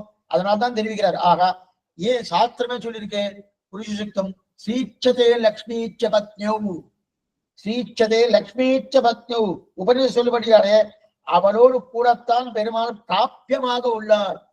அவரோடு கூடத்தான் இருக்கு. ஒரு மிதனமே உத்தேசம். ஆட்சி சுவாமி எழுதுவார், ஒரு மிதனமே உத்தேசம். மிதனம் இருவருடைய சேர்த்து இருக்கணும். அப்படிப்பட்ட மிதனமே உத்தேசம் ஏன்னா இதனால என்ன தெரியுதுன்னா, பகவான் தான் எல்லாத்துக்கும் பிரதானம். ஆனா எல்லாத்துக்கும் கோல திருமாமகளோடு உன்னை கூடாதே. இது எங்க தெரிவிக்கிறது? ஆழ்வார் பாட்டு. எப்படிப்பட்ட பாட்டுனா, இது முதல் 10 9ஆம் திருவாய்மொழி. இவையும் அவையும் அந்த பதிகத்துல ஒரு பாசனம். இது முதல் பாட்டே. இவையும் அவையும் உபயம் இவரும் அபரம் உபரம் எவையும் எவரும் தன்னுள்ளே ஆகியும் ஆக்கியும் காக்கும் அவையில் தனிமுதலம்மான் கண்ணவிரானமுதம் சுவையின் திருவின் மணாளன். திருவின் மணாளன் சொன்னார். திருவின் மணாளன் எதனால சுவாமி? சுவையன் ஆனபடியாலே திருவின் மணாளன் இல்ல, திருவின் மணாளன் ஆனபடியாலே சுவையன். நல்ல திருவின் மணாளன் ஆனபடியாலே சுவையன் அப்படின்னு தெரியாது இல்லையா? இதுக்கு சொல்ல வந்தனா, அப்படிப்பட்ட ஆச்சரியமான திருமேனி அர்ச்சா திருமேனி. அந்த அர்ச்சா திருமேனியில கூடையே பிராட்டி இருந்திருக்காங்க. அநேகமா நீங்க திருவேங்கரமணியான சேவைக்கு முன்னாடி முதல்ல 2 திருமார்பு நாச்சிமார் தான் நமக்கு சேவை சாய்ப்பார். அவர் இல்லைன்னா ஒரு திருவேங்கரமணியான இல்லைன்னு அர்த்தம். அது சேவை சாய்க்கிறா இல்லையா? அப்படிப்பட்ட ஈஸ்வர தத்துவம் பார்த்துட்டு இருக்கோம். இந்த ஈஸ்வர தத்துவத்துல இன்னொரு விஷயம் சொல்லிடுறேன். ஏன்னா இந்த ஈஸ்வர தத்துவத்துல லக்ஷ்மி சியப்பதி. இப்ப பகவான் எப்பவுமே 5 பிரகாரங்கள் பகவான் சொல்லணும். என்னென்ன பிரகாரங்கள்? பரத்வம், வியூகம், விபவம், அந்தர்யாமித்தம், அச்சைன்னு 5 சொன்னேன்னு. அந்த 5 பிரகாரத்திலும் பகவான் லக்ஷ்மி விசிஷ்டனாகத்தான் இருக்கார். லக்ஷ்மியோடு சேர்ந்துதான் சேவை சாய்க்கிறான். அப்படின்னா லக்ஷ்மியோடு கூடியிருக்கிற பகவான் நமக்கு தரிசனம் கொடுக்கிறான். அதுதான் ஸ்ரீயப்பதின்னு பேர். இப்ப நம்ம இதோடு முடிச்சுட்டு வச்சுக்கேன். சுவாமி ஈஸ்வர தத்துவம் தானே, ஈஸ்வர தத்துவம் தொல்வியாச்சனும் முடிஞ்சுத்தோணும் அப்படின்னா இல்ல. ஏன்னா ஒன்னும் பிராட்டி சேர்க்கலையே. பிராட்டி சேர்த்தாதான் ஈஸ்வர தத்துவம் முடியாது. ஏன்னா பிராட்டி யார் தெரியுமா? பிராட்டி யாரு? பகவான் நினைக்கிறாருன்னா அந்த நினைவே பிராட்டி. பிராட்டி வேற யாரும் இல்லை, பகவானுடைய நினைவே பிராட்டி. அத்தளவுக்கு பிராட்டிக்கு சம்பந்தம். முதல் சியப்பதி லக்ஷ்மி அப்படின்னு சொல்றோம். லக்ஷ்மி தான் என்ன? லட்சத்தே அனயா இது லக்ஷ்மிகி. லட்சத்தே அனயா இது லக்ஷ்மிகி அப்படின்னு. அப்ப இவளால் ஜனங்கள் எல்லாரும் என்ன பண்ண கட்டாட்சிக்கப்படுகிறார்கள். அதனாலே அவருக்கு லக்ஷ்மின்னு பேர். இவளால் இவள்னா பிராட்டி மகாலட்சுமி. அந்த மகாலட்சுமியால் ஜனங்கள் எல்லாரும் கட்டாட்சிக்கப்படுகிறார்கள். அப்ப லக்ஷ்மி பெருமாளுடைய தேவதேவ திவ்ய மகிஷி. அந்த தேவதேவ திவ்ய மகிழ்ச்சியா இருக்கக்கூடிய ஸ்ரீதேவி நாச்சியார் அவ என்ன பண்ணிட்டு இருக்கா? பூதேவி நாச்சியார் என்ன, நீலேவி நாச்சியார் என்ன, இவாளோடு சேர்ந்து எப்பொழுதும் பகவானுக்கு நித்திய கைங்கரியத்தில் ஈடுபட்டு கொண்டிருக்கிறவள். திருமகள், மண்மகள், ஆயர் மடமகள் என்றிவர் மூவராலும் ஆழ்வார் தெரிவிக்கிறார் இல்லையா? இந்த 3 பேரும் பிரதானம் எது? திவ்ய பட்ட மகிழ்ச்சியாரு ஸ்ரீ மகாலட்சுமி, பெரிய பிராட்டியார். அப்பதான் அப்ப லக்ஷ்மி இவ்வளவு தூரம் அவ பகவானின் நினைவுன்னு சொல்லிட்டு இருக்கேன் சுவாமி. அப்ப அந்த லக்ஷ்மியானவள் பரமாத்மாவா ஜீவாத்மாவா கொஞ்சம் விசாரம் பண்ணுவோம். கொஞ்சம் இதெல்லாம் சுவாமியே எடுத்திருக்கார், எத்தீந்திரமதி தீபிகாலும் கொஞ்சம் எடுத்திருக்கார். இருந்தாலும் நம்ம சேர்ந்து விசாரம் பண்ணுவோம். அப்ப பரமாத்மாவா ஜீவாத்மாவா? லக்ஷ்மி ஜீவாத்மா. ஏன்னா பிராட்டி பகவானுக்கு பத்னி. பகவானுக்கு பத்னியா இருக்கிறபடியாலே பரமாத்ம கோஷ்டி சேர்க்கலாமா அப்படின்னா அவ ஏன்னா சரி, இது ஒண்ணு பரமாத்மா ஜீவாத்மா ஒண்ணு. 2வது நாம ஏன் சுவாமி அவளை பத்தணும்? நாராயண பத்தினா என்ன? பிரம்மச்சாரி நாராயண பத்தினா என்ன? அவர் தானே உபாயமான மோட்சம் கொடுக்கிற. உபாயம் யாரு? பகவான் தானே. பிராட்டி உபாயம் இல்லையே. பிராட்டி புருஷகாரம் தான் பண்றார், பிராட்டி உபாயமா இல்லை. அப்படி இருக்க செய்து நான் உபாயத்தை பத்திக்கிறேன். உபாயம் பகவான் தானே, அவரை பத்தி மோட்சத்துக்கு போறேனே. ஏன்னா அப்படின்னு சில சம்பிரதாயங்கள் உண்டு. அப்படின்னு சில சம்பிரதாயம் இருக்கணும். அப்படி இருக்கச்சே அதை பத்திட்டு போயிட்டு இருக்கிறேன்னு. அப்ப எதுக்காக பிராட்டி வேண்டாம்னா? ஏன்னா ஸ்ரீவைஷ்ணவ, ஆனா அது வந்து ஸ்ரீவைஷ்ணவ சம்பிரதாயம் மாறுபடுறது. எப்ப ஸ்ரீவைஷ்ணவன் என்கிறோமோ அப்ப இருவருடைய சேர்த்திகள் தான் கைங்கரியம். இருவருடைய சேர்த்திகள் தான் கைங்கரியம். இதைத்தான் வேதாந்த தேசிக என்ன சேஷி தம்பதின்னு தெரிவிக்கிறார். அவ 2 பேரும் யாருன்னா சேஷி தம்பதின்னு தெரிவிக்கிறார். அப்ப நாம் அத்தனை பேரும் அந்த பிராட்டி என்ன பெருமாள் அவர்கள் சேஷபூதர்கள். கைங்கரியம் வந்துட்டுனாலே பெருமாளுக்கும் பிராட்டிக்கும் சேர்த்துதான் கைங்கரியம். ஸ்ரீமதே நாராயணாய நமகா, ஸ்ரீமன் நாராயண சரணோச்சரம் பக்தி. இது துவயத்தின் பூர்வாக்கியம். அந்த பூர்வாக்கியத்திலே பிராட்டியை புருஷகாரமாக பற்றி பெருமாளை உபாயமாக பற்றி பெருமாள் திருவடியை ஆசிரியிக்கிறோம், பற்றுகிறோம். அது கத்தியத்தாக புத்தியத்தாக பிரபக்தே பற்றுகிறேன், வரிக்கிறேன் அப்படிங்கிற நினைவு பிரகாரம் ஆயிடுத்து. சரி ஆயிடுத்து, பெரிய பத்தியாச்சு. பத்தியானதுக்கு அப்புறம் ரெக்கமெண்டேஷன் புருஷகாரம். அவர் ரெக்கமெண்டேஷன் பண்ணின உடனே பிராட்டி கிளம்பி இல்லாமன்னா கிடையாது. இருவருடைய சேர்த்திதான் கைங்கரியம். ஏன்னா கைங்கரியம் பண்ணும்போது கைங்கரியத்தை வளர்த்து கொடுப்பது யாருன்னா பிராட்டி தான். கைங்கரியம் பண்ணும் போதும் அவன் இருக்கா. அதே போல பகவானை உபாயமா பத்துவதற்கு முன்னாடி புருஷகாரமா இவள் புருஷகாரம் ஆனால் அல்லது ஈஸ்வரன் காரியம் செய்யான். இவள் புருஷகாரம் பண்ணனா பகவான் காரியம் பண்ண மாட்டான்னு தெரிவிக்கிறார் இல்லையா? அப்ப இருவருடைய சேர்த்தியில் தான் கைத்தறியனு. இதைத்தான் யார் தெரிவிக்கிறார்? லக்ஷ்மணன் தெரிவிக்கிறான். சர்வதேச சர்வகால சர்வ அவஸ்தோச்சித சகல விதமான கைங்கரியங்களும் பண்ண பிரிவேன் ஆக வேண்டும். ஒடிவில் காலமெல்லாம் ஒருநாய் வண்ணி வடிவிலா அடிமை செய்ய வேண்டும் நாம் தெரியல. அப்ப ராமனபாத் தெரிவிக்கிறார், தேவரீர் கைங்கரியம் பண்ணணும், தேவரீர் வைதேகியோடு சேர்ந்து இருக்கக்கூடிய ராமா, நீ மலையிலே இருந்தாலும் மலை தாழ்வர்களே இருந்தாலும் காட்டிலே இருந்தாலும் நாம் கைங்கரியம் பண்ணணும். எப்படி பண்ணணும்? வைதேகியோடு சேர்ந்து இருக்கக்கூடிய ராமா உனக்கு கைங்கரியம் பண்ணணும். வைதேகியோடு சேர்ந்து இருக்கக்கூடிய ராமா உனக்கு கைங்கரியம் பண்ணணும் தெரிவித்தாரையா? அப்ப இம்மிதனமே உத்தேசம் தெரிகிறார். இந்த கைங்கரியம் கிடைக்க யாரை பத்தணும்? இந்த கைங்கரியம் கிடைக்கணும் முதல்ல யார சுவாமி பத்தணும்? பகவத் கைங்கரியம் தான் பிரதானம். நமக்கு பலமே எதுன்னா அனுபவ ஜனித பிரீத்தி கார்ய கைங்கரியம் தான் பலம். இல்லதான் சுவாமி சமாஷனம் பண்ணிட்டேன், சரணாதி ஆயிடுத்து, அங்க மோட்சத்துக்கு போனேன், அங்க போனோன்னு சொர்க்கத்து போல ஒவ்வொரு அனுபவிக்கலாம். அனுபவம் உண்டு. என்ன ஒரு கைங்கரிய அனுபவம் உண்டு. அந்த கைங்கரியம் தான் நமக்கு பலமே இருக்கிறது இல்லையா? அப்படி இருக்க செய்தே சரி சுவாமி, இங்க இந்த கைங்கரியம் கிடைக்கணும்னா யாரை பத்தணும்? யாரை பத்தணும் சுவாமி கைங்கரியத்துக்கு? பகவானை பத்தினா கைங்கரியம் கிடைக்குமான்னா தெரியாது. கிடைக்கலாம், கிடைக்காம போகலாம். இதத்தான் பகவத் ராமானுஜர் கத்தியத்திரயத்திலே முதல் சூர்ணிகளை தெரிவிக்கிறார். ஸ்ரீரங்க நாச்சியார் திருவிழை சரணாகதி பண்ணுகிறார். பகவன் நாராயண அபிபதானுரூப சுரூப ரூப குண விபவிசஞ்ச சீலாத்ததிகதி அசங்கேய கல்யாண குணகணாம் பத்மவனாலயாம் பகவதீம் ஸ்ரீயம் தேவிம் நித்யானபாயிரம் நிரவத்யாம் தேவதேவ திவ்ய மகிஷிம் அகல ஜெகன் மாதரம் அஸ்வன் மாதரம் அசரண்ய சரண்யம் அனன்ய சரணகா சரணமகம் பிரபத்தியே அப்படின்னு முதல்ல ஸ்ரீரங்கநாச்சியார் திருவிழை சரணாகதி அனுஷ்டிக்கிறார். அடுத்த சூழ்நிலையிலே பெரிய பெருமாள் திருவிழை சரணாகதி பண்றார். முதல் சரணாகதி ஸ்ரீரங்கநாச்சியார் திருவடியிலே, இரண்டாவது சரணாகதி பெரிய பெருமாள் திருவிழை சரணாகதி. எதுக்கு சுவாமி ரெண்டு சரணாகதி? ஒரு சரணாகதி போறாரா? பகவான்கிட்ட நேர பண்ணினா போதாதான்னா பெரியவாச்சான் பிள்ளையத்துடைய வியாக்கியானத்தை சாதிக்கிறார். முதல்ல பிராட்டி அடியை சுருக்கமா சொல்லிட்டு இருக்கேன். அங்க அவர் சுருக்கமா தான் எடுத்திருக்கார், அடியனும் சுருக்கமா சொல்றேன். முதல்ல பிராட்டிகிட்ட சரணாகதி பண்ணினது எதுக்கு தெரியுமா? இவள் புருஷகாரம் பண்ணுன்றதுக்காக. பெரியவாச்சம்னா தன்னுடைய கத்தியத்திரயத்துக்கு பெரியவாச்சனுடைய வியாக்கியானம் உண்டு, ஆச்சரியமான வியாக்கியானம். அதுல தெரிவிக்கிறார், முதல்ல பிராட்டிகிட்ட சரணாகதி பண்ணது என்ன காரணம்னா புருஷகாரம் பண்ணணும் என்பதற்காக. புருஷகாரம்னா என்ன சுவாமி? புருஷகாரம் என்ன? புருஷம் கரோதீதி புருஷகாரகா, புருஷம் கரோதீதி புருஷகாரகா. நம்ம பெருமாளத்துல சேர்த்து வைக்கிறோம் இல்லையா? பகவான் எப்போதும் நம்முடைய நன்மை தான் பார்க்கிறார். அவர்கிட்ட எந்த குறையும் இல்லை, நம்ம நன்மை தான் பார்க்கிறார். அந்த நன்மையை பார்க்கணும், நன்மையோடு இருக்கணும், அந்த எண்ணத்தோடு தான் இருக்கார். ஆனா பிராட்டி புருஷகாரமாக பகவான் பத்தணும். பிராட்டி புருஷகாரம்னா என்ன அர்த்தம்னா என்னன்னா பகவான் உபயமா இருக்கார் அப்படின்னா நாம மோட்சம் போக பகவான் தான் வழி. நல்லா பார்த்துங்க, கொஞ்சம் நிதானமா கேளுங்க இந்த விஷயத்த. நம்ம மோட்சம் போவதற்கு வழி எதுனா பகவான் தான் வழியே. அப்ப பிராட்டி எதுக்கு சுவாமி?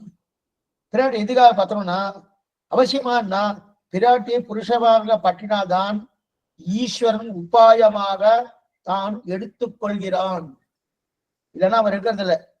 இவள் புருஷகாரம் ஆனால் அல்லது ஈஸ்வரன் காரியம் செய்யான். இது சீவசமூர்த்தி தெரிஞ்சிருக்காரு. இது சொல்ல வந்து என்ன அப்படி இருக்கச்சே மோட்சம் அடையணும் விருப்பப்படுகிறாரு. பகவானுக்கு இந்த புருஷகாரம் இல்லைன்னா அவர் எடுத்துக்கிறது இல்லை. ஆனால் அவர் ரெண்டாவது இவன் புருஷகாரம் பண்ணலன்னா என்ன சுவாமி பண்ணல, இப்ப என்ன ஆகும்னா இப்ப பகவான் நினைச்சபடி நாம இருக்கணுமோ நடக்கலையே. ஆனா பகவானுக்கு நம்முடைய நன்மையில விருப்பம் இருக்கு. நம்ம கொண்டு வந்து அவர் திருவிடையை சேர்த்துக் கொள்ளணும்னு ஆசை இருக்கு. அவர் விருப்பப்படுறார்.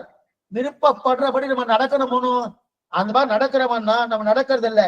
நடக்காதபடியால் என்ன வந்துருச்சுன்னா அவருக்கு ஒரு கோபம் வந்துடுது. ஒண்ணுமே அவர் தகப்பனார் பிள்ளையான பார்த்து இந்த மாதிரி இருன்னு சொல்லியிருக்கார். பிள்ளைக்கு நன்மையை தான் அந்த தகப்பனார் பார்க்கிறார். அது பிள்ளைக்கு நன்னாவே தெரியுது.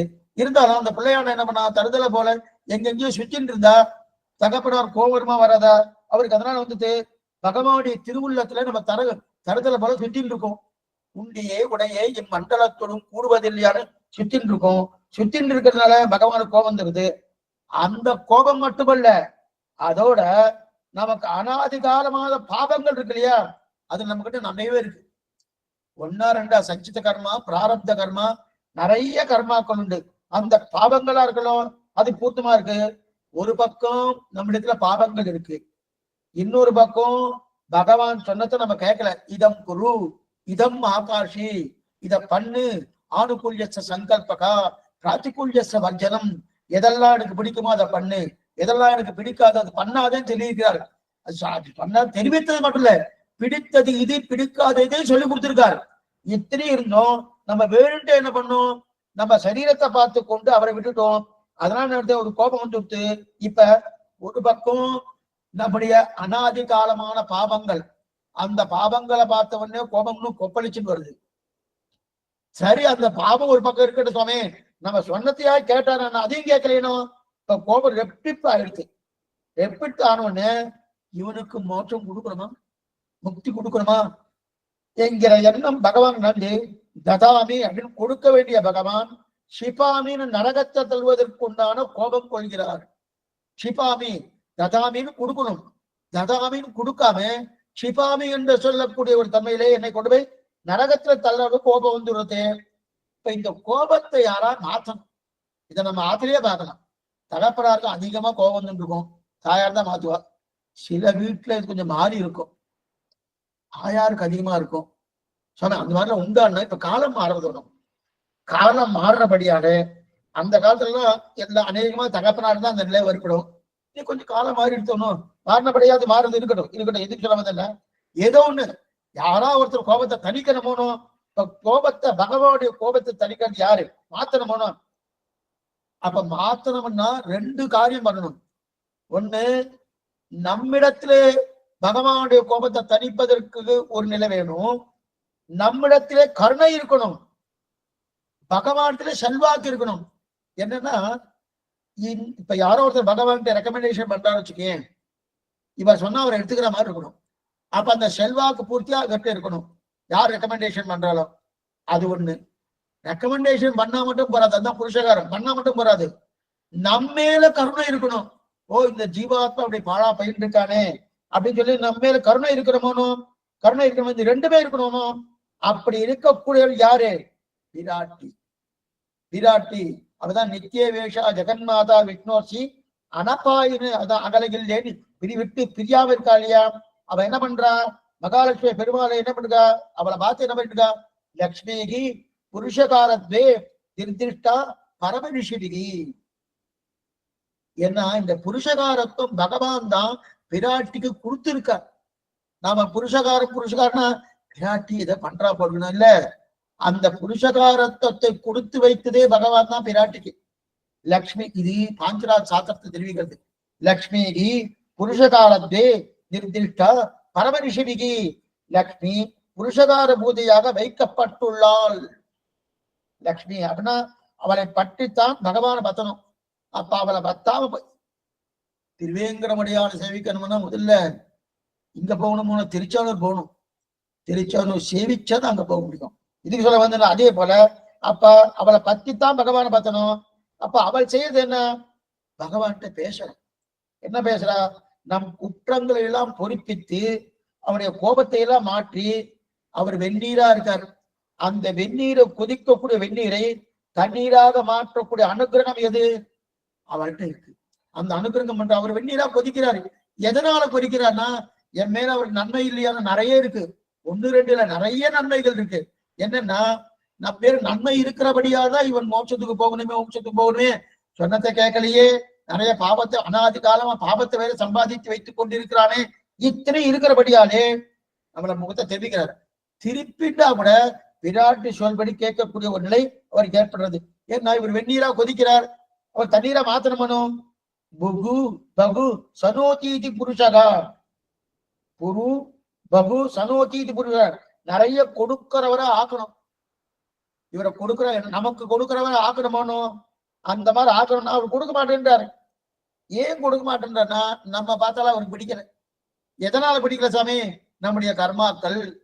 அவர் சொன்னதை கேட்கவே இல்லை. எதா ஒன்னாவது கேட்டுமா, எத்தையும் கேட்கறது இல்லை. கேட்காதபடி எல்லாரும் பார்த்தாலும் பிடிக்கல. இப்ப நம்முடைய அனாதி கால பாவங்களை பார்த்தால் இவர் கொடுக்க மாட்டேன்றாரு.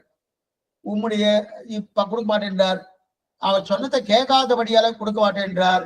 இப்ப பிராட்டி பாக்குறா, என்ன பாக்குறான்னா, உனக்கு குணம்னு இருக்கு, அந்த குணத்தை பார்க்கலாம். வாத்சல்யம் இருக்கு. அந்த வாத்சல்யம் கொடுத்து பார்க்கலாமானோ? ஏன் நம்மளுக்கு காருண்யம் இருக்கு, அந்த காருண்யத்தை பார்க்கலாமானோ? அதை பார்க்காம இவன் பாபிஷ்டன், இவன் பாபிஷ்டன், இவன் பாபிஷ்டன், இவ்வளவு பாபம் பண்ணி இருக்கான், சொன்னதை கேட்கல அப்படின்னு பார்த்துட்டு இருக்கேன்னா, இப்ப உன்னுடைய காருண்யம் ஜெயிக்கிறமா அல்லது இவன் பாபம் ஜெயிக்கணுமா? பெருமாளை பார்த்து இந்த கேள்வி கேட்கிறான் பிராட்டி. ஏ பகவன், உன்னுடைய காருண்யம் ஜெயிக்கணுமா இவனுடைய பாபம் ஜெயிக்கணுமான்னா, லோகத்துல 2 போட்டி வந்துட்டு எது ஜெயிக்கணும்? பிராட்டி சொல்றா, உன்னுடைய காருண்யம் தான் ஜெயிக்கணுமே தவிர உன்னுடைய பாபம் ஜெயிக்க முடியாது. இவன் பாபம் என்ன? அல்பத்திலும் அல்பம். இவன் பாபம் என்ன இருக்கு? ஒண்ணுமே கிடையாது. அல்பத்திலும் அல்பம் இவனுடைய பாவம். அப்படி அல்பத்திலும் அல்பமாக இருக்கக்கூடிய பாவம் ஜெயிக்கணுமான்னா, பாவம் ஜெயிக்க வேண்டிய அவசியம் வேற, இவனுடைய காருண்யம் தான் ஜெயிக்கணுமே வேற. அப்ப 2க்கும் போட்டி வந்துட்டு, காருண்யமா பகவானுடைய காருண்யமா அல்லது இந்த ஜீவாத்மாவுடைய பாவமானா, அப்ப பாவம் என்பது அல்பத்திலும் அல்பம். அப்ப காருண்யம் தான் ஜெயிக்கணும். அந்த காருண்யம் ஜெயிக்கிறவனா இருக்க தேவரீருக்கு இருக்கக்கூடிய அபரிமிதமான கருணை. அந்த கருணை என்ன பண்ணுதுன்னா, இந்த லோகத்தையே நினைக்க வரக்கூடிய கருணை உமக்கு இருக்கே. அப்படி இருக்கச்சு நீ காருண்யத்தை காட்டி இவனை குறிப்பிக்கலாமே, அதான் வாத்சல்யம். அந்த காருண்யத்தை காட்டி குறிப்பிக்கலாமே. பகவானும் என்ன பண்றான்னு, பிராட்டுடைய பேரழகள் மயங்கி தர்மம். என்ன பேரழகுன்னா ரொம்ப அழக படிச்சதில்ல, நமக்காக என்னமா பேசுறா, நமக்காக ஜீவாத்மாவும் இவங்க பேசிட்டு இருக்காரு. இப்படி பேசுறாரு. நான் அவளுக்குன்னு எதுவுமே கேட்கறது இல்லையே. ஒரு தர்மபத்திரினா அப்படிதான் இருக்கணும். லோகத்துல இருக்க தர்மபத்திரி எப்படி இருக்காலும் தெரியாது. தர்மபத்தினா தனக்காக இல்லாமல் குழந்தைக்காக இருக்கணும். குழந்தைகளுக்காக தன்னுடைய வாழ்க்கையை தியாகம் பண்ணக்கூடிய அளவுக்கு இருக்க பிராட்டி அப்படிதான் இருக்கா. பிராட்டினா தன்னுடைய குழந்தைகளுக்காக, குழந்தையுடைய ரட்சணத்துக்காகவே பாப்பானா சீதா சொன்னாலும் பாப்பானாம்பா சுபானாம்பா வதாங்கானாம் லவங்கமா காரியம் கருணமாரியன்னு நகச்சின் ஆபராத்தியதி. ஒரே நிமிஷம் அந்த ஹனுமான் கேட்கிறான், ஏ தாயே, என்ன பண்ண உன்னை எவ்வளவு தூரம் சமப்படுத்திறான், இந்த 7 ராட்சசிகள் எப்படி எல்லாம் சமப்படுத்திருக்கா. அசோகவனத்துல கேட்கிறா இந்த வார்த்தைய, எப்படி சமப்படுத்தினான், எனக்கு ஒரு அனுமதி கொடு. என்ன அனுமதினா, ஒண்ணுமே இல்லை, அவன் சமப்படுத்தினானோ என்னுடைய ஆசையை பூர்த்தியா நான் பெரிய திருமையை எடுத்துக்கணும். பெரிய உடம்பா எடுத்துட்டு இந்த 600 ராட்சசிகளையும் என்னோட கையில கொண்டு வந்து போட்டு அப்படியே நசிக்கணும் அப்படின்னு பிரார்த்திக்கிறா. அப்ப பிரார்த்தி சொன்ன வார்த்தை என்ன? இத்தனையும் அவதான் நேரடியா பாதிக்கப்பட்டிருக்கா. பாதிப்பு அனுமான கூட கிடையாது, பாதிக்கப்பட்டவள் பிராட்டி. ஆனா அந்த பிராட்டி என்ன சொல்றான்னா, உன்னுடைய சுபாவத்தை காமிச்சுட்டியே, உன்னுடைய சுபாவம் என்ன? பிளவங்கமா, பிளவங்கன்னு சொல்றா, குரங்கேன்னு சொல்லிட்டு. ஒரு நவவியாகரண பண்டிதன் சசிவோத்தமன் பேரு அனுமானுக்கு. அப்படிப்பட்ட உயர்ந்த அனுமான பார்த்து பிளவங்கமான்னு சொல்றான்னா, அப்ப நம்ம ரட்சிப்பத்துல இருக்கக்கூடிய ஊற்று, அந்த ஊற்றுனால என்ன பண்ணிருக்காரு? பாப்பானாம்பா சுபானாம்பா வதார்கானாம் பிரபங்கமா காரியம் கர்ணமாரியன நகச்சன் ஆபராத்தியதி. யார்தான் தவறு இழைத்தவர்கள்? நீ தவறு இழைக்காதவர்கள் யார் இருக்கா? ஒருத்தரும் கிடையாது. இதே போல பேசுறா, பெருமாள்கிட்ட பேசுறார். உங்களுடைய காருண்யம் இருக்கே, அந்த காரியத்தை காட்டி பண்ணலாமேன்னு சொன்ன உடனே பெருமாள் பார்க்கற, ஓ தனக்கா எதையும் பண்ணுக்காம எல்லாம் இவருக்கா பண்ணிக்கிறானே. அப்ப அவனை கோபத்தை எல்லாம் மாத்துறார். கோபத்தை மாத்தணும்னு என்ன ஆகுது? தலையெடுக்குமாம் கல்யாண குணங்கள். அப்ப என்னென்ன கல்யாண குணங்கள்? இது வாத்சல்யம் என்ன, சுவாமித்துவம் என்ன, சௌசல்யம் என்ன, சௌலபியம் என்ன, இந்த குணங்கள்லாம் மேல கிளம்புறது. அப்ப குணங்கள்லாம் இல்லையா சுவாமி? பிராட்டி தான் வந்து புதுசா குணங்களை கொடுக்குறாருன்னா, பிராட்டி கொடுக்குற குணங்கள் ஏற்கனவே இருக்கு. நீர் பூத்த நெருப்பு போட்டு இருக்கு. இதுதான் இதுல எழுதுறாரு நும்சுபடியில. குற்றங்கண்டு வெறுவாமைக்கு வாத்சல்யம், காரியம் செய்யும் என்று துணிகைக்கு சுவாமித்துவம், சுவாமித்துவம் கண்டு அகலாமைக்கு சௌசல்யம், கண்டு பத்திரிகைக்கு சௌலபியம். அப்படின்னா இதெல்லாம் ஏன் அவனுக்கு மேல கிளம்பல? அவன் பகவானுடைய சுவாதந்திரியத்தால கிளம்பல. அவருக்கு சுதந்திரனான தன்மை பகவான். நான் அகமேவ பரந்தத்தம், அந்த நிலை பகவானுக்கு எப்போதும் உண்டு. இருக்கிறபடியால அந்த சுவாதந்திரியத்துல என்ன பண்ணாரு? அவருக்கு இருக்கும் அபரிமிதமான கல்யாண குணங்கள். அந்த கல்யாண குணங்கள் நிறைய இருக்கு. நிறைய இருந்தாலும் அது எப்படி இருக்குன்னா, நீரு பூத்த நெருப்பு போல இருக்கு. நீரு பூத்த நெருப்பு போல இருக்கு. அத கிணற மௌனம் இருக்கு சுவாமி. நீர் பூத்த நெருப்புனா மேல பார்த்தா சாம்பல் தெரியும், உள்ளுக்குள்ள கனகன கனகன நிறைய நெருப்பு இருக்கும். ஆனா நமக்கு மேலெழுந்த வாரியா பார்த்தா உள்ளுக்குள்ள நெருப்பு இருக்கிறதே தெரியாது. அதே போல பகவானுக்கு மேலெழுந்த பார்த்தா சுவாதந்திரம் இருக்கு. அந்த சுவாதந்திரத்தை கொஞ்சம் தள்ளிட்டா வச்சுக்க, அதான் நீர் பூத்த நெருப்பு. அதை நீர் பூத்திருக்கணும், அதை தள்ளியாச்சுன்னா உள்ளுக்குள்ள கணக்கணக்கணும் இந்த நெருப்பை தெரிவிக்கணும். அந்த நெருப்பு எது? வாத்சல்யம், சுவாமித்துவம், சௌசீல்யம், சோழபல்யம், இதெல்லாம் தெரிவிக்கணும். அதுதான் பிராட்டி கிளறா. எதற்காக? உம்முடைய கோபத்தை பார்க்கிறீர், பார்க்காத உம்முடைய சுவாதந்திரத்தை மருந்து இவனுடைய கருணையை காட்டு அப்படின்னு பேசுறாளிய, அது கருணையாக பொழிந்து பகவத் மோட்சம் கொடுக்கிறாரு. அதனால அப்ப பிராட்டிக்கு சரணாகதி பண்ணுமா என்ன? சரி சுவாமி, அப்ப பிராட்டி சரணாகதி பண்ணணும். பிராட்டிக்கு சரணாகதி பண்ணிட்டு அடுத்து பெருமாள் சரணாகதி பண்ண போறான் இல்லையா? ஏன்னா அடியேனுக்கு உறுதி வேணும். பகவான பத்திரம்னா உறுதி வேணும். பிராட்டிட்ட முதல்ல சரணாகதி பண்ணணும். ஏன்னா பகவான்கிட்ட போயாச்சுன்னா எனக்கு ஒரு நிச்சயமான புத்தி வேணுமோனோ, ஒரு விசுவாசம் வேணுமோனோ. சுவாமி கொடுப்பாரா கொடுக்க மாட்டாருன்னா உடனே நமக்கு என்ன தோணுனா, கொடுப்பாரா கொடுக்க மாட்டாருன்னா அவருக்கு கொடுக்கறதுனா சக்தியில போட்டிருக்கு, அதனால கொடுக்க மாட்டாருன்னா அது இல்ல, அந்த நினைவு இல்ல. அவருக்கு சக்தி நிறைய பேருக்கு, அதனால நல்லாவே நமக்கு தெரியாது. அப்ப ஏன் கொடுப்பாரா கொடுக்க மாட்டாரு சந்தேகம் வருதுன்னா, என்ன பார்த்தா கொடுக்க மாட்டார். ஏன்னா நான் பாபிஷ்டன், அவர் சொன்னதை நான் கேட்கல. இரண்டாவது, அனாதிகால பாபங்கள் கூடு பூரித்திருக்கு. அனாதிகால பாபங்கள் கூடு பூரித்திருக்கு. இது ரெண்டையும் பார்க்கச்சே ஷிபாமி ததாமின்றது போய் ஷிபாமின்னு சொல்லுவார் இல்லையா? என்ன கொண்டு போய் நரகத்துல தள்ளுமுறையான ஒரு தன்மை ஏற்பட்டுருமோனோ, அதனால அவர் கொடுக்கறதுக்கு தயாரா இருக்கிறதுக்கு முன்னாடி என்ன பண்ணணும்? பிராட்டி கிட்ட போய் நம்ம சரணாகதி பண்ணணும். சரணாகதி பண்றது எதுக்காக? நமக்கு ஒரு நம்பிக்கை ஏற்படணும். என்ன நம்பிக்கை? பகவான் நிச்சயம் நம்மை அந்த மோட்ச ஆனந்தத்துக்கு அழைத்துக் கொண்டு போவான் என்கிற நம்பிக்கை யாரு கொடுக்குறா? பிராட்டி தான் ஏற்பாடு பண்ணி கொடுக்குறா. ஏன் என்னைக்குமே பிரியத்துக்காக சொல்றேன், ஒண்ணுமே நம்ம லௌகிக திருஷ்டாந்தத்தை பார்த்தாலே போறோம். தகப்பனால் கோபமா இருக்கார், இப்பதான் பிராகன் சிரிப்பு போட்டு கையெழுத்து போடணும். இவர் ரொம்ப குறைச்சலா மார்க் வாங்கிட்டு வந்திருக்கார் குழந்தை, என்ன பண்ணலாம்? அப்படியே தங்கமாட்ட காமியாச்சுன்னா ஒண்ணும் பண்ண மாட்டார். அப்ப முதல்ல என்ன பண்ணுவோம்? முதல்ல தாயாட்ட போகணும். பண்ணிட்டேன், ஆனா ஒத்துண்டணும், அதுதான் ரொம்ப முக்கியம். தாயார்கிட்ட போயிட்டு என்ன பண்ணா, நான் தப்பு பண்ணிட்டேன், அவள்கிட்ட போய் அப்பாவே தப்பு அப்படின்னு பேசணும், அவளுக்கும் போகுது. நம்ம குற்றம் பண்ணவன் நாம தானே. அந்த குற்றத்தை முதல்ல தாயார்கிட்ட ஒத்துணும். நான் தப்பு பண்ணிட்டேன், வாஸ்தவம் தான், இனிமே இந்த மாதிரி பண்ண மாட்டேன், ஏதோ தெரியாதனத்தான் பண்ணிட்டேன் அப்படின்னு அவள்கிட்ட இருக்கிற உண்மையை ஒத்துட்டு வச்சுக்க. அவ சமயம் பார்த்து என்ன பண்ணுவானா அந்த கையெழுத்து வாங்கி கொடுக்குறாளோ. அப்ப முதல்ல யார்கிட்ட போகணும்? தகப்பனார்ட்ட போனோம், நம்ம காரியமே கெட்டு போயிடும். தாயார்ட்ட போறோமோனும் அதே போல முதல். அப்ப தாயார்ட்ட போனா என்ன ஆகுது? நமக்கு ஒரு நம்பிக்கை ஏற்படுறது. என்ன நம்பிக்கை? ஓ ராகர்சி போடல இது கையெழுத்து போட்டுவார் தகப்பனார் அப்படின்னு நம்பிக்கை வருதுனோ. இந்த திருட்டாந்தத்தை இதோட வச்சுங்கோ, இது ரொம்ப பெருசா ஒண்ணு எடுத்து எதுக்குன்னா உங்களுக்கு பிரியத்துக்காக இந்த திருட்டாந்தம். அதே போல பிராட்டிகிட்ட போற உடனே நமக்கு என்னன்னா அவட்ட சக்தி இல்லைன்றதுக்காக நமக்கு நம்பிக்கை வராம இல்ல, அபரிமிதம் நான் எந்த நிலையில நான் வந்து கொண்டு போறதுக்கு உண்டான சக்தி அவட்ட இருக்கு. அப்படி இருக்க செய்தையும் இவனுடைய பாவத்தை பார்த்தான்னா கொண்டு போய் நரகத்துலதான் சொல்லுவார். நான் இருக்கிற நிலைய பார்த்தா நரகத்துலதான் சொல்லுவார். அப்ப இவ புருஷகாரம் பண்ணணுமானோ, இவ ரெக்கமெண்டேஷன் பண்ணணுமானோ, அப்ப இவ ரெக்கமெண்டேஷன் பண்ணினா எனக்கு கிடைச்சிருமோனோ. அப்ப பிராட்டி எடுத்துல சரணாகதி பண்ணா எதனால என்ன வருது? நமக்கு ஒரு விசுவாசம் வேணும். அந்த விசுவாசம் போயிடுமான்னு பயம்.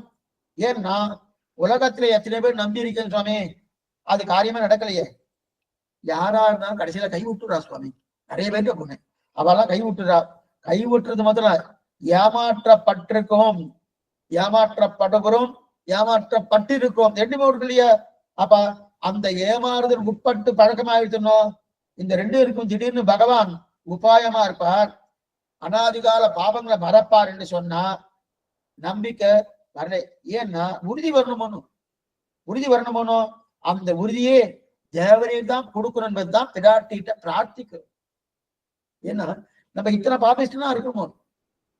ஏன் சுவாமி எம்பெருமானார் முதல்ல பிராட்டியத்தை சரணாகதி பண்ணாருன்னு இதுதான் காரணம். அந்த உறுதி வரணுமோனோ. இதற்காக தான் பிராட்டி, அதனால்தான் பிராட்டி பகவானுடைய பிரியாத காரணமே இதுதான், உறுதி ஏற்படணும் சுவாமி.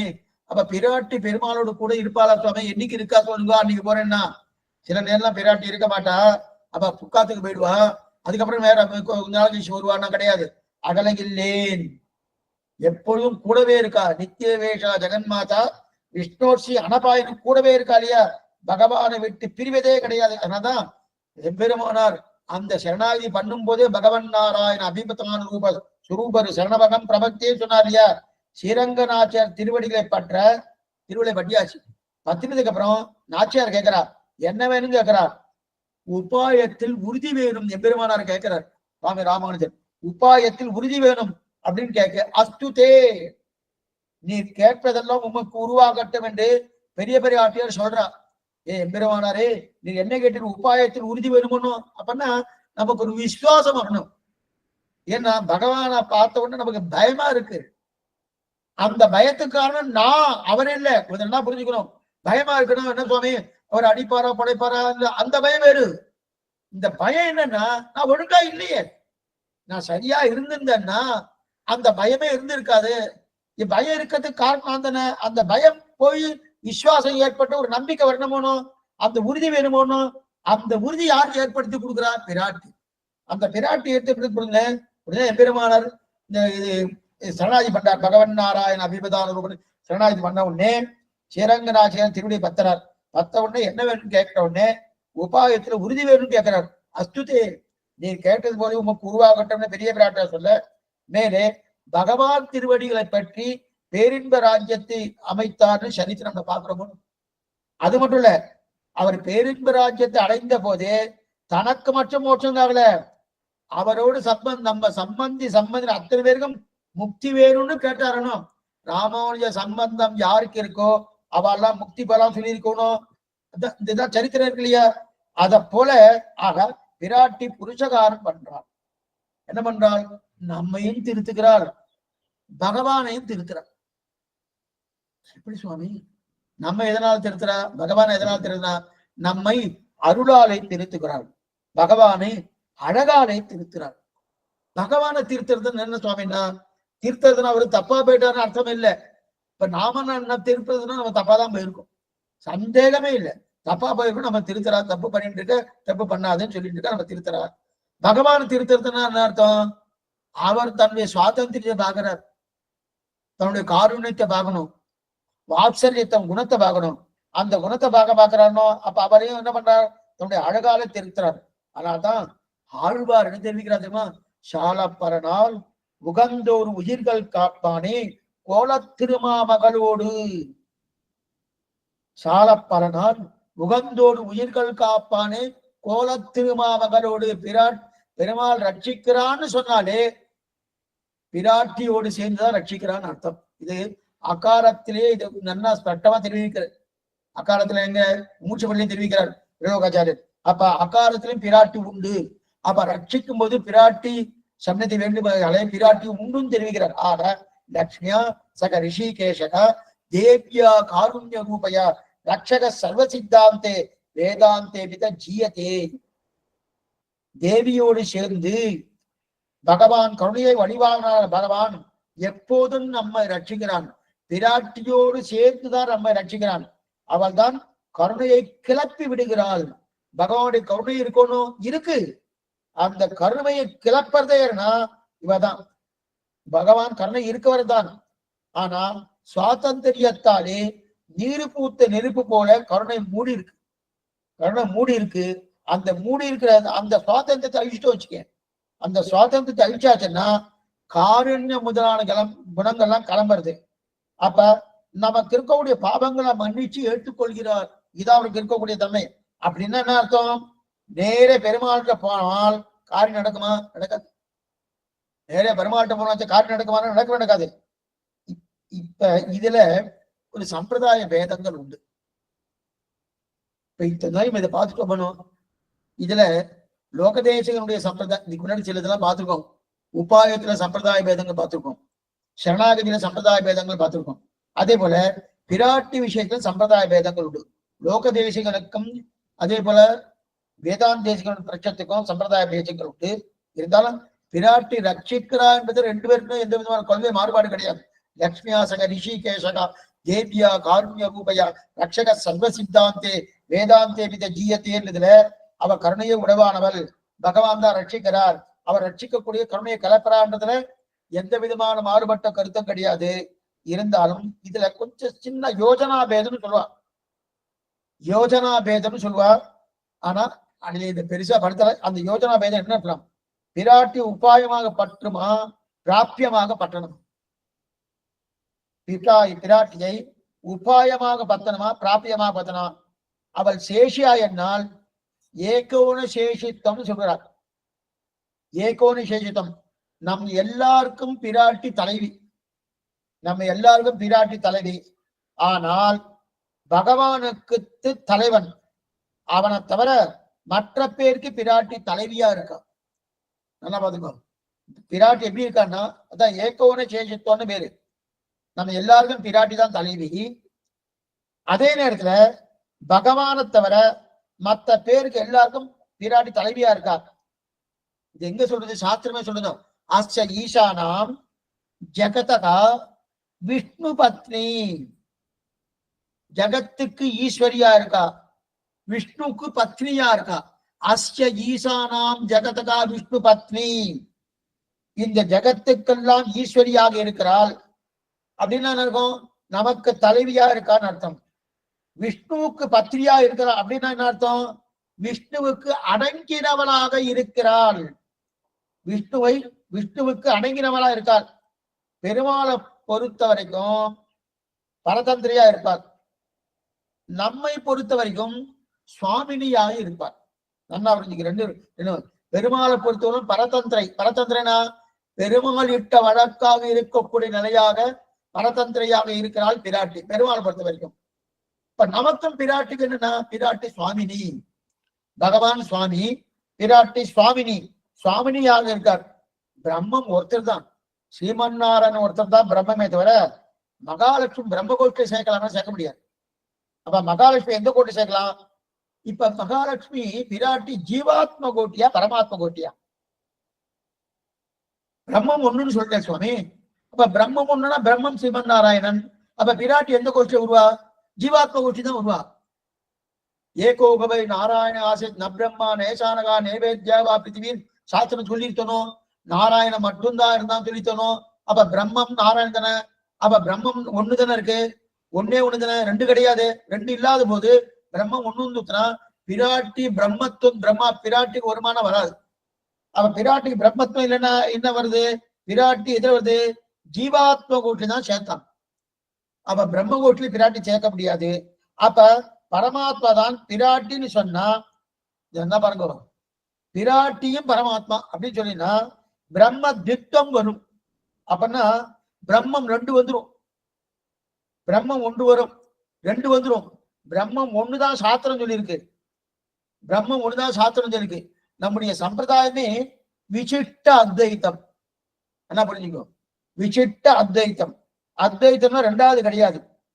அத்வைத்தம்னா எந்த கூடியதிலே அத்வைத்தம். விசிஷ்டம்னா கூடியது, கூடியதிலே அத்வைத்தம். ஒண்ணும் கட்டமே இல்லை. சம்பிரதாயத்தை நன்னா தெரிஞ்சுட்டா வச்சுக்கேன், கிடு கிடு கிடுகிட்டு காலட்சேபம் கிடுகிட்டு போயிடலாம்.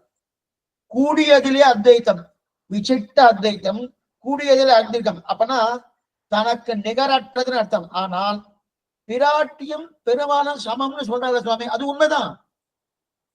பிராட்டியும் பெருமாளும் சமம்ன்றது உண்மைதான். இருப்பினும் பிராட்டி பரமாத்ம கூட்டி சேர்த்தா அப்ப விசிஷ்ட அத்வைத்தம் வராது, விசிஷ்ட துவைத்தம் வந்துடும். துவைத்தம்னா ரெண்டு, அப்ப கூடி இருக்கிற ரெண்டு ஆயிடும். விசிஷ்டம்னா கூடி இருக்கிறது, விசிஷ்ட அத்வைத்தம்னா கூடி இருப்பதில் ஒன்று. அப்படின்னா கூடி இருக்கக்கூடிய ஒண்ணுதான் இருக்கு, அப்போது கூடி இருக்கு, ஒண்ணுதான் இருக்கு, கூடி இருக்குன்னு அர்த்தம். விசிஷ்ட அத்வைத்தம்னா. விசிஷ்ட துவைத்தம்னா கூடி இருக்கு, அந்த கூடி இருக்கிறது ரெண்டா இருக்குன்னு வந்துடும். அப்ப ரெண்டுன்னா சாஸ்திர சம்மதமே இல்லையே, விசிஷ்ட அத்வைத்தமா இருக்காதே, விசிஷ்ட துவைத்தம் ஆகிடு போனோம்.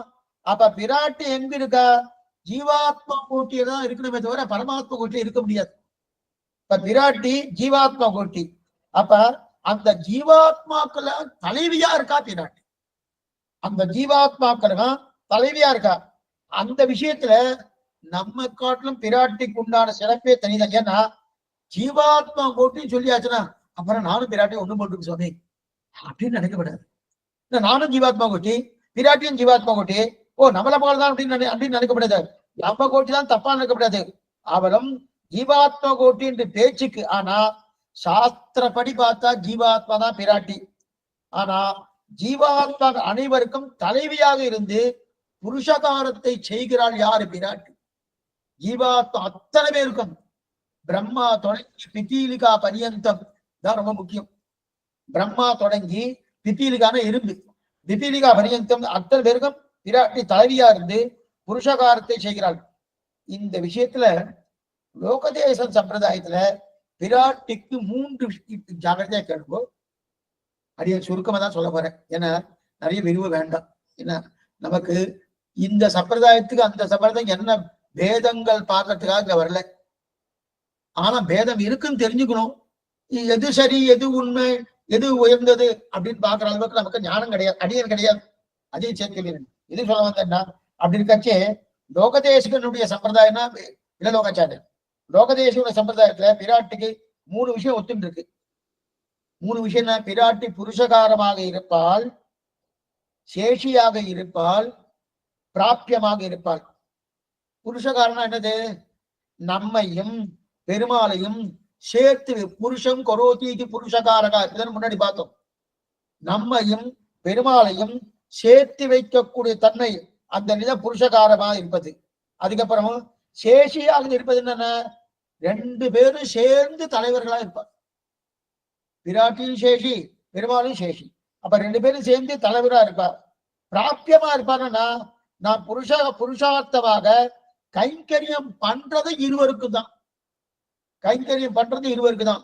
அப்ப 3 விஷயம் சொல்லப்பட்டிருக்கு. என்ன விஷயம்னா, பிராட்டி புருஷகாரமா இருப்பா, உபாயமா இருக்க மாட்டா. அப்ப என்ன புரிஞ்சுக்கணும்? பிராட்டி உபாயமா இருக்க மாட்டா, புருஷகாரமாக இருப்பாள், சேஷியாக இருப்பாள், பிராபியமா இருப்பாள். அப்பனா புருஷகாரன்னா நம்மையும் பிற பகவானையும் சேர்த்து வைக்கக்கூடிய தன்மை புருஷகாரம். சேஷியா இருப்பதுன்னா 2 பேரும் சேர்ந்து தலைவராக இருக்கக்கூடிய தன்மை சேஷியா இருப்பது. பிராபியமா இருக்குன்னா இருவருடைய சேர்த்தியிலே கைங்கரியம். அந்த கைங்கரியம் தான் இருவருக்கு தான். இந்த 3 ஆகாரம், இந்த 3 ஆகாரம் தான் லோகாச்சாரியுடைய பட்சம், லோக தேசியம் பிரகாரம் உண்டு. ஆனால் வேதாந்த தேசியுடைய சம்பிரதாயப்படி பார்த்தா புருஷகாரமா இருப்பாள். இது லோக தேசியம் ஒத்துருக்காரு, புருஷகாரமா இருப்பாள். அதே நேரத்துல உபாயமாக பிராட்டி இருப்பாள். இது உபாயமாக பிராட்டி இருப்பான்னு லோக தேசியம் ஒத்துக்கல. அப்படின்னா லோகாச்சாரம் ஒத்துக்கல. லோகாச்சாரம் உபாயம். அதே நேரத்துல பிராபியமா இருப்பாள். அப்படின்னா மோட்ச பிரதித்வம் பிராட்டிக்கு உண்டுன்னு தேசிகளுடைய பட்சம். மோட்ச பகவான் தானே உபாயமா மோட்சத்தை கொடுக்கிறார். அதே போல பிராட்டியும் உபாயமாக இருந்து மோட்சத்தை கொடுக்கக்கூடிய தன்மை பிராட்டிக்கு உண்டு என்பது தேசிக பட்சம். ஆனால் பிராட்டிக்கு உபாயத்துவம் கிடையாது என்பது லோகாச்சாரிய பட்சம். இருக்கட்டும். ஆனா பிராட்டி மோட்சம் கொடுப்பாருன்னா, இந்த மோட்சம் கொடுப்பான்னு வேத லோகாச்சாரம் ஒத்துக்கல. மோட்சோபாயத்தை வந்துட்டோம்னாலே என்னத்துல ஒரு கட்டம் வரும்? சுவாதந்திரம் வந்துடும். மோட்சோபாயம் வந்துட்டனாலே சுவாதந்திரம் வந்துடும். சுதந்திரமான வஸ்து தான் மோட்சத்துக்கு உபாயமாக இருக்க முடியும். ஏன்னா நான் பாத்தி பல மோட்சம் போன்னு சொல்லணும்னா நான் சுதந்திர உடையனா இருக்கணும். எனக்கு அவ்வளவு தூரம் எனக்கு சுவாதந்திரம் இருக்கணும். போகணும். சுவாதந்திரம் இருந்தாதான் இவா மோட்சத்துக்கு போகலாம், அவா மோட்சத்துக்கு போகலாம், அவா மோட்சத்துக்கு போகலாம். யாரு வேணா ஜட்டாய்க்கு மோட்சம் கொடுத்தாராமன் சுதந்திரான வழியால் கொடுத்திருக்காரு. சுதந்திரான வழியால் கொடுத்திருக்காரு. அவர் என்ன பண்ணார்? கர்ம யோகமும் ஞான யோகம் பக்தி யோகம் பண்ணாரா? ஒண்ணும் பண்ணலையே. இல்ல சனாதி பண்ணாரா? ஒண்ணும் பண்ணல. எத்தையும் பண்ணாம இருக்க செய்தியும் மோட்சோபாயம் மோட்சத்தை கொடுத்தாரணும். அதான் சுதந்திரன்னு பேரு. அப்ப அந்த சுதந்திரமான தன்மை பிராட்டி வர்ணமோனும்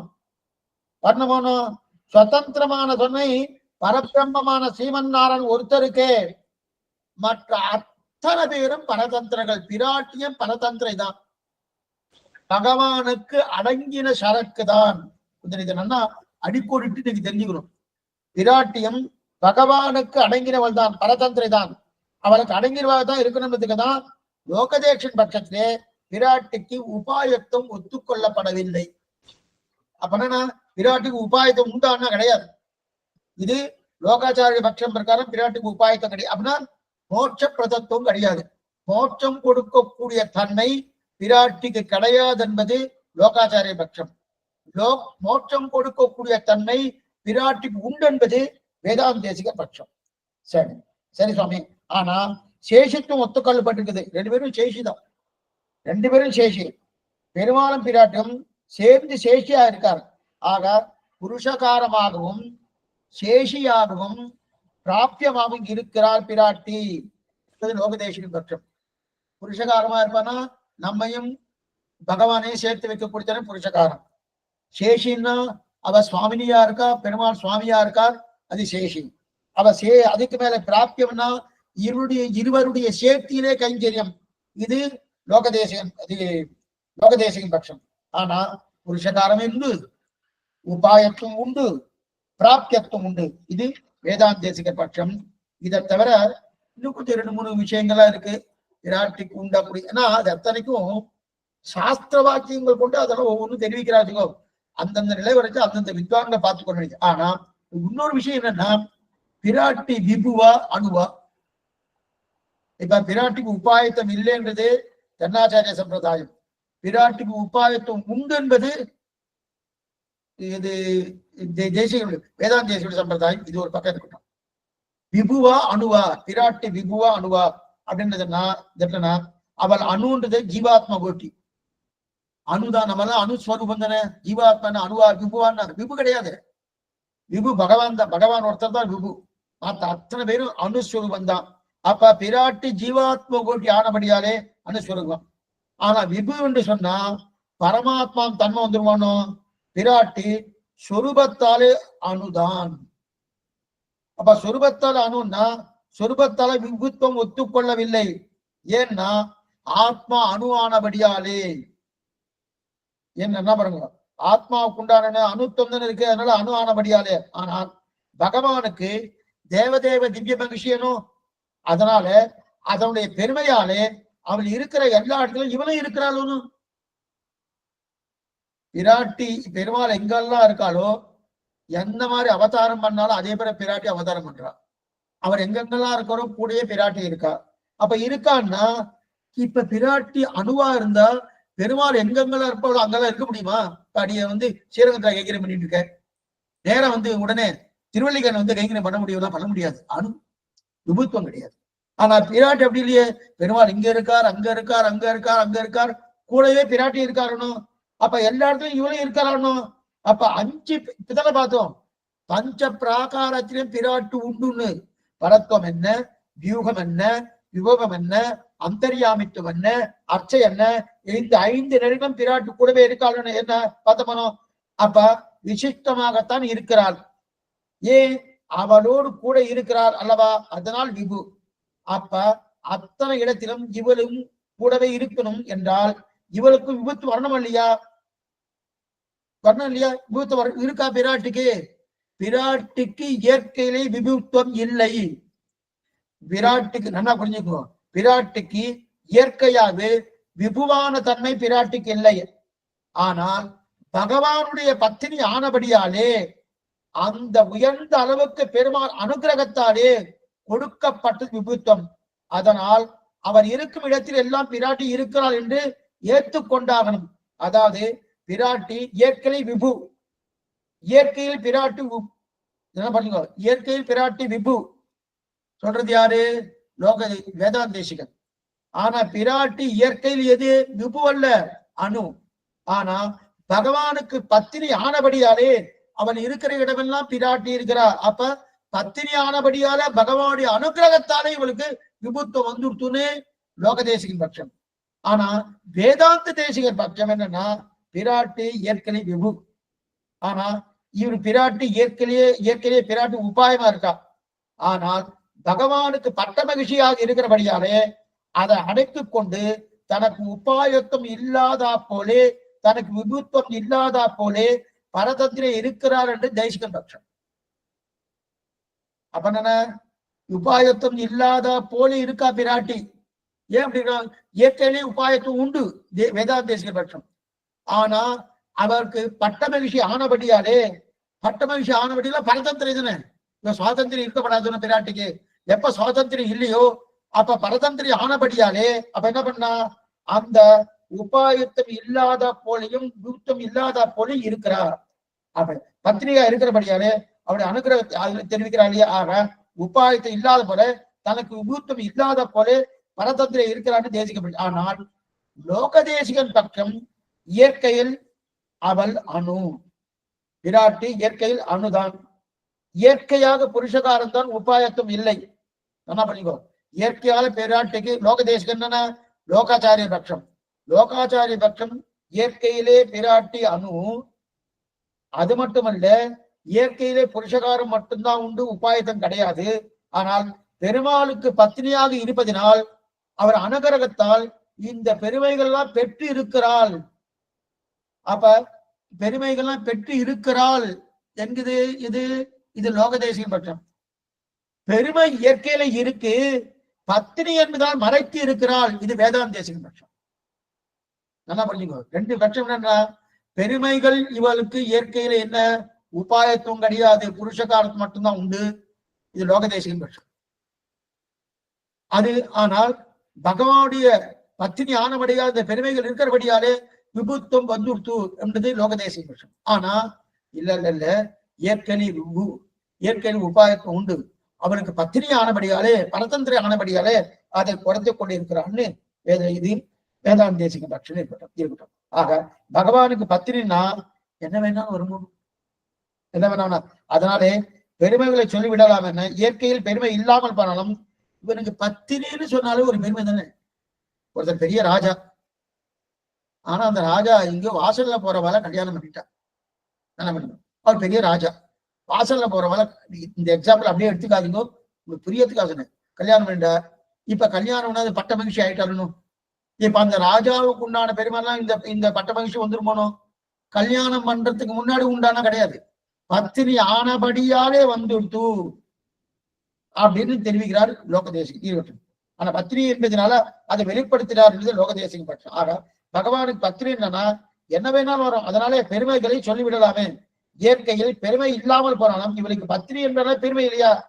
அப்படி அல்ல, இயற்கையிலே பெருமை இருக்கு, ஆனால் அவள் மோட்சத்தை கொடுப்பாளா என்றால் பத்தினி ஆனபடியால் அடங்கி இருக்கிற என்பதை கொடுக்க மாட்டாள் என்பது வேதாந்தேசிகன் பட்சம். இது யோஜனா வேதம். இந்த ரெண்டு வேதங்கள் உண்டு, சுருக்கமா சொல்றேன், ஒண்ணும் கட்டமே இல்லை. ஆனா இதை தெரிஞ்சுட்டுதான் மோட்சமான ஒண்ணும் கிடையாது. இது தேவையில்லாத வம்பு அவர் எழுதிட்டாருன்னு நீ சொன்னேன், இதெல்லாம் சொல்லியே இருக்க. ஏன்னா இயற்கையிலே லோகதேசிகன் பட்சத்துக்கு வேதாந்த தேசிக நிறைய வித்தியாசங்கள் உண்டு. ஆக மொத்தம் 18 வித்தியாசங்கள் சொல்றார். அது மாதிரி 8 வித்தியாசங்கள் சொல்றார். அதெல்லாம் ஒவ்வொன்றும் சொல்லிட்டு இருக்காரு. இருக்கட்டும், பிராட்டி வந்து பிரதானமான வித்தியாசம் உண்டு இருக்கட்டும். அப்படிங்கச்சே ஆக பகவான் மோட்சத்தை கொடுப்பாரு, பிராட்டி கொடுப்பாருன்னா பத்தினியானபடி அடங்கி இருக்கா, கொடுக்க மாட்டான்னு தேசிக பட்சம் ஏமே. ஆனா ரெண்டு பேருமே ரெண்டு பிரம்மம் இருக்குன்னு சொல்லல. வேதாந்த தேசிகனோ லோக தேசிகமோ ரெண்டு பிரம்மத்தை ஒத்துட்டானா என்ன, அது அநேகமா எந்த சம்பிரதாயம் பிரம்மம் என்ன பிரம்மம் ஒண்ணுதான், பிரம்மம் ஒண்ணுதான் சொல்லியிருக்க தவிர ரெண்டு யாருமே அதை ஒத்துக்கல. ஏகோன சேஷித்வம், பிரம்மம் ஒன்றே. ஆக பிரம்மம் ஒன்றேன்னு தெரிவிக்கலையா, பிரம்மம் ஒன்றுதான், மற்றது கிடையாதுன்னு தெரிவித்தார். இதோடு ஈஸ்வர பிரகரணம் முடிஞ்சிட்டு அவதாரிகை. ஆக முதல்ல என்னென்ன பார்த்திருக்கோம் ஆச்சரியமா? பிரமாணம், பிரமேயம். பிரமாணத்துல 3, பிரமேயத்துல 7. அந்த பிரமாணத்துல 3 சப்த பிரமாணம், அனுமான பிரமாணம், பிரத்யக்ஷ பிரமாணம். அது 3 அவதாரிகை. 3 அவதாரிகைன்னா 3 அவதாரங்கள். 3 அவதாரங்களை பார்த்துட்டோம். அதுக்கு மேல பிரமேயத்துல 7 அவதாரங்கள். 7 அவதாரங்கள் 6 அவதாரம் பார்த்துட்டோம். அந்த கடைசி அவதாரம் ஈஸ்வர அவதாரம். அந்த ஈஸ்வர அவதாரத்தை இதோட முடியாது. இப்ப ஈஸ்வர அவதாரம் சொல்லப்பட்ட கருத்து என்னன்னா 5 பிரகாரங்கள். விண்மீதி நிற்பாய், மலைமேல் நிற்பாய், கடல் சேர்ப்பாய், மண்மீது உழல்வாய், இவற்றுலெங்கும் மறைந்துரைவாய். 5 நிலைகள் சொல்லியாச்சு. அந்த 5 நிலைகளும் பிராட்டியோடு சேர்ந்துதான் பகவான் இருக்கான்னு சொல்லியாச்சு. அதுலயும் முக்கியமா அர்ச்சா சமாதி தான் ரொம்ப முக்கியம்னு சொல்லியாச்சு. ஏன்னா எல்லா ஆழ்வார்களும் ஆச்சாரியர்களும் அவ சரணாதி பண்ணது அர்ச்சா சமாதி தான். ஏன் நாமே எங்க சரணாதி பண்ண முடியும்? மற்ற 4 நிலையும் சரணாதி பண்ண முடியுமானா பண்ண முடியாது. ஆனா அர்ச்சா சமாதி தான் பண்ண முடியும்னு தெரிவித்தார். அர்ச்சைக்குண்டான பெருமை வேற எதுவும் கிடையாதுன்னார். சரி சுவாமி, இவ்வளவு தூரம் சொல்லிட்டே பிராட்டி உண்டா, ஏகவுன சேஷித்துவம் சொல்லியிருக்கேன், பிராட்டி உண்டான்னா ஏன்னா இந்த சம்பிரதாயமே ஸ்ரீ வைஷ்ணவ சம்பிரதாயம். அப்படி ஸ்ரீ வைஷ்ணவ சம்பிரதாயம் பிராட்டுனா பிராட் எந்த நிலையும் உண்டு, அந்தர்யாமிலே உண்டு, பரத்வத்திலும் உண்டு, வியூகத்திலும் உண்டு, விபவத்திலும் உண்டு, அர்ச்சையிலும் உண்டு அப்படின்னு தெரிவித்தார். இதோடு ஈஸ்வர பிரகரணம் என்று சொல்லக்கூடிய அவதாரிகை அந்தரையும் முடிஞ்சிருத்து. இதுக்கப்புறம் கடைசி இது அத்ரவியம். அத்ரவியம் அத்ரவியம் அத்ரவியம்னா சேர்க்கை அற்று இருப்பது அத்ரவியம்னு பேர். திரவியம்னாலே சேர்ந்து இருப்பது, ஒன்னோடு ஒண்ணு கலக்கிறதுக்கு திரவியம்னு பேரு. அத்ரவியம்னா சேர்க்கை அற்று இருப்பது அத்ரவியம். அதாவது அத்ரவியத்தின் லட்சணம் என்ன? சேர்க்கை இல்லாமல் இருப்பது அத்ரவியம். சேர்க்கை என்பது திரவியத்தில் தான் உண்டு. சேர்க்கைன்னா அது திரவியத்தில் தான் உண்டு. இப்ப ஒருத்தர் பேனா எடுத்துட்டு எழுதுறார், பேனா திரவியமா? திரவியம் தான். அப்ப பேனா எதனால எழுத முடியும்? கையில இருக்கிற விரலால பிடிச்சுன்னு எழுத முடியும். விரல் திரவியமா? திரவியம். அப்ப விரலும் திரவியம், பேனாவும் திரவியம், ரெண்டு திரவியமும் சேர்ந்த பாருங்க. திரவியம்னு சொன்னாலே சேர்க்கை இருந்தா அதுக்கு திரவியம்னு பேரு. அது சேர்க்கை இல்லைன்னாலே அதுக்கு அத்ரவியம்னு பேரு. ரெண்டும் சேர்ந்து தெரியா? அப்ப இந்த சேர்க்கை என்பது ரெண்டு திரவியத்துக்குத்தான் வரும். அத்ரவியமா இருந்தா சேர்க்கை வராது.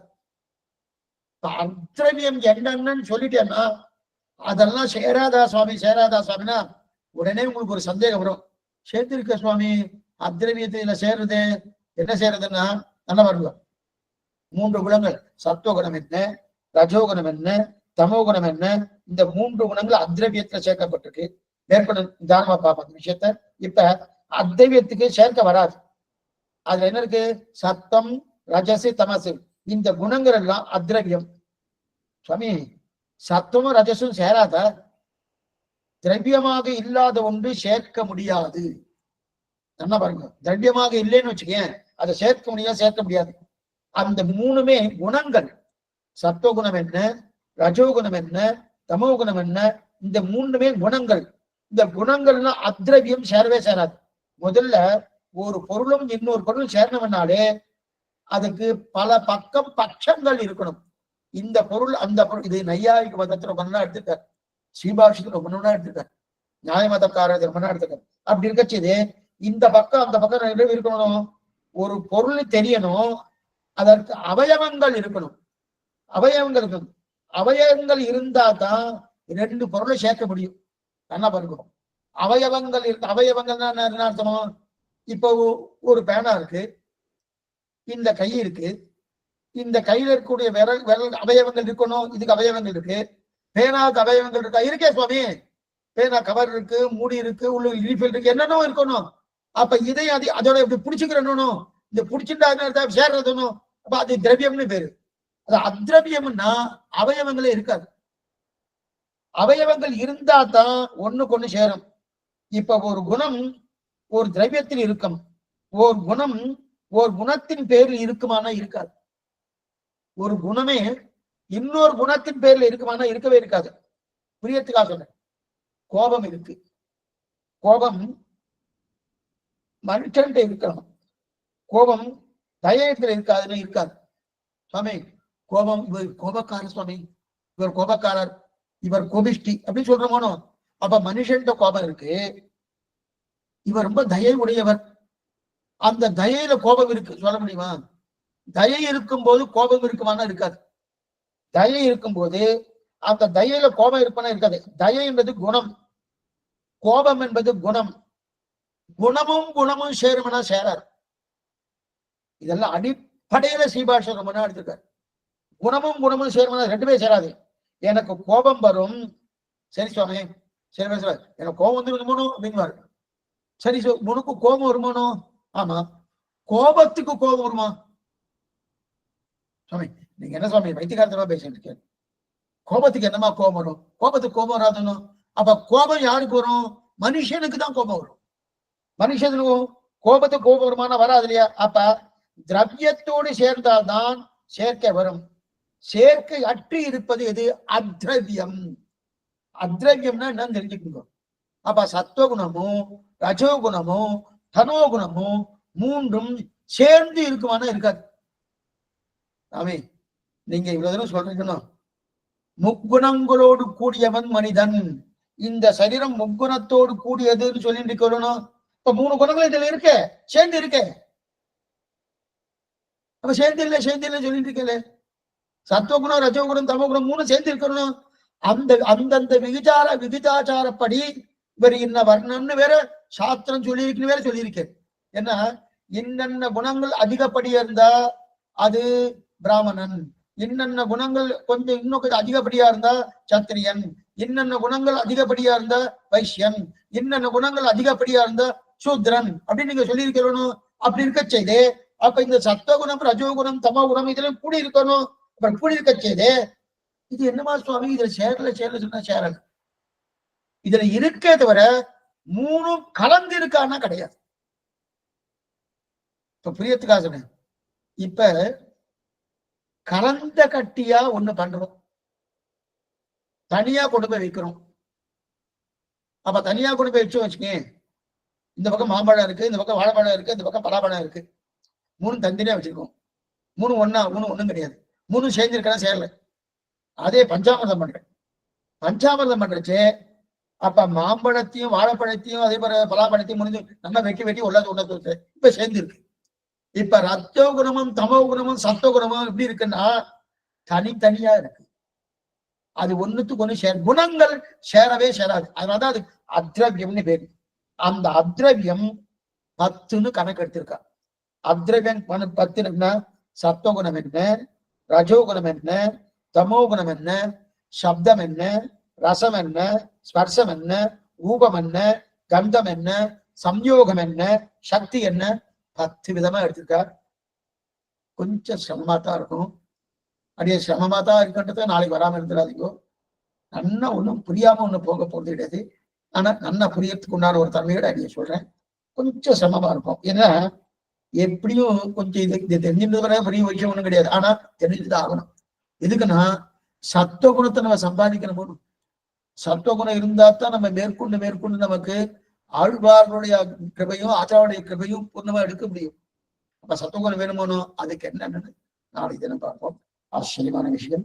இதோடு இன்னைக்கு என்ன முடிஞ்சிருச்சுன்னா இப்ப ஈஸ்வர அவதாரிகை, அதாவது ஈஸ்வர அவதாரம் முடிஞ்சிருச்சு.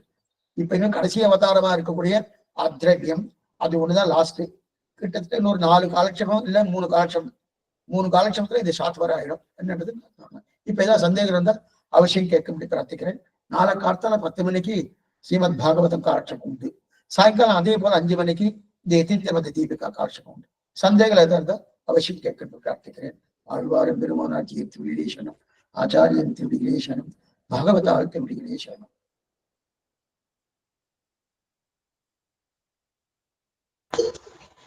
அப்படியே நம்ம சுவாமி 10 நிமிஷத்துல அப்படியே இது மாறிடுத்த சாமி சார். கொஞ்சம் விஷயம் ஏதோ மாறின மாதிரி இருக்கு 10 நிமிஷத்துல கட்டாயி. நிச்சயமா சரியா சொன்னீங்க. அப்படியே அது திருமலையில வெயில் காஞ்சிட்டு இருக்க, திடீர்னு மழை வந்துடும். அந்த மாதிரி அப்படியே பிராட்டி விஷயம் பயின்றது, அதே மாதிரி பஞ்ச பிராகாரங்கள் பயின்றது, பிராட்டி விஷயம் பயின்றது, அத்ரவியத்துக்கு வந்தவொடனே அப்படியே மாறிடுச்சு. சரி சுவாமி. ரொம்ப நல்லா இருக்கும். அத்ரவியத்துல என்னன்னா சத்துவகுணம் நம்ம சம்பாதிக்கணும், 2த்தையும் விட்டுணும், ரஜோகுணத்தையும் தமோகுணத்தையும் விடணும். அது என்னமா எடுத்திருக்காருன்னு ரொம்ப ஆச்சரியமா தெரிவிக்கிறார். அநேகமா இன்னொரு 3-4 காலட்சேபம் தான் இருக்கும். அதிலே சாத்துவார் பண்ணிடலாம்.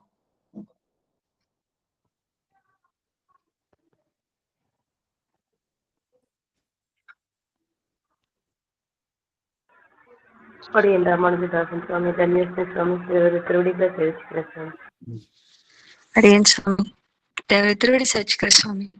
தன்யஸ்மி சுவாமி.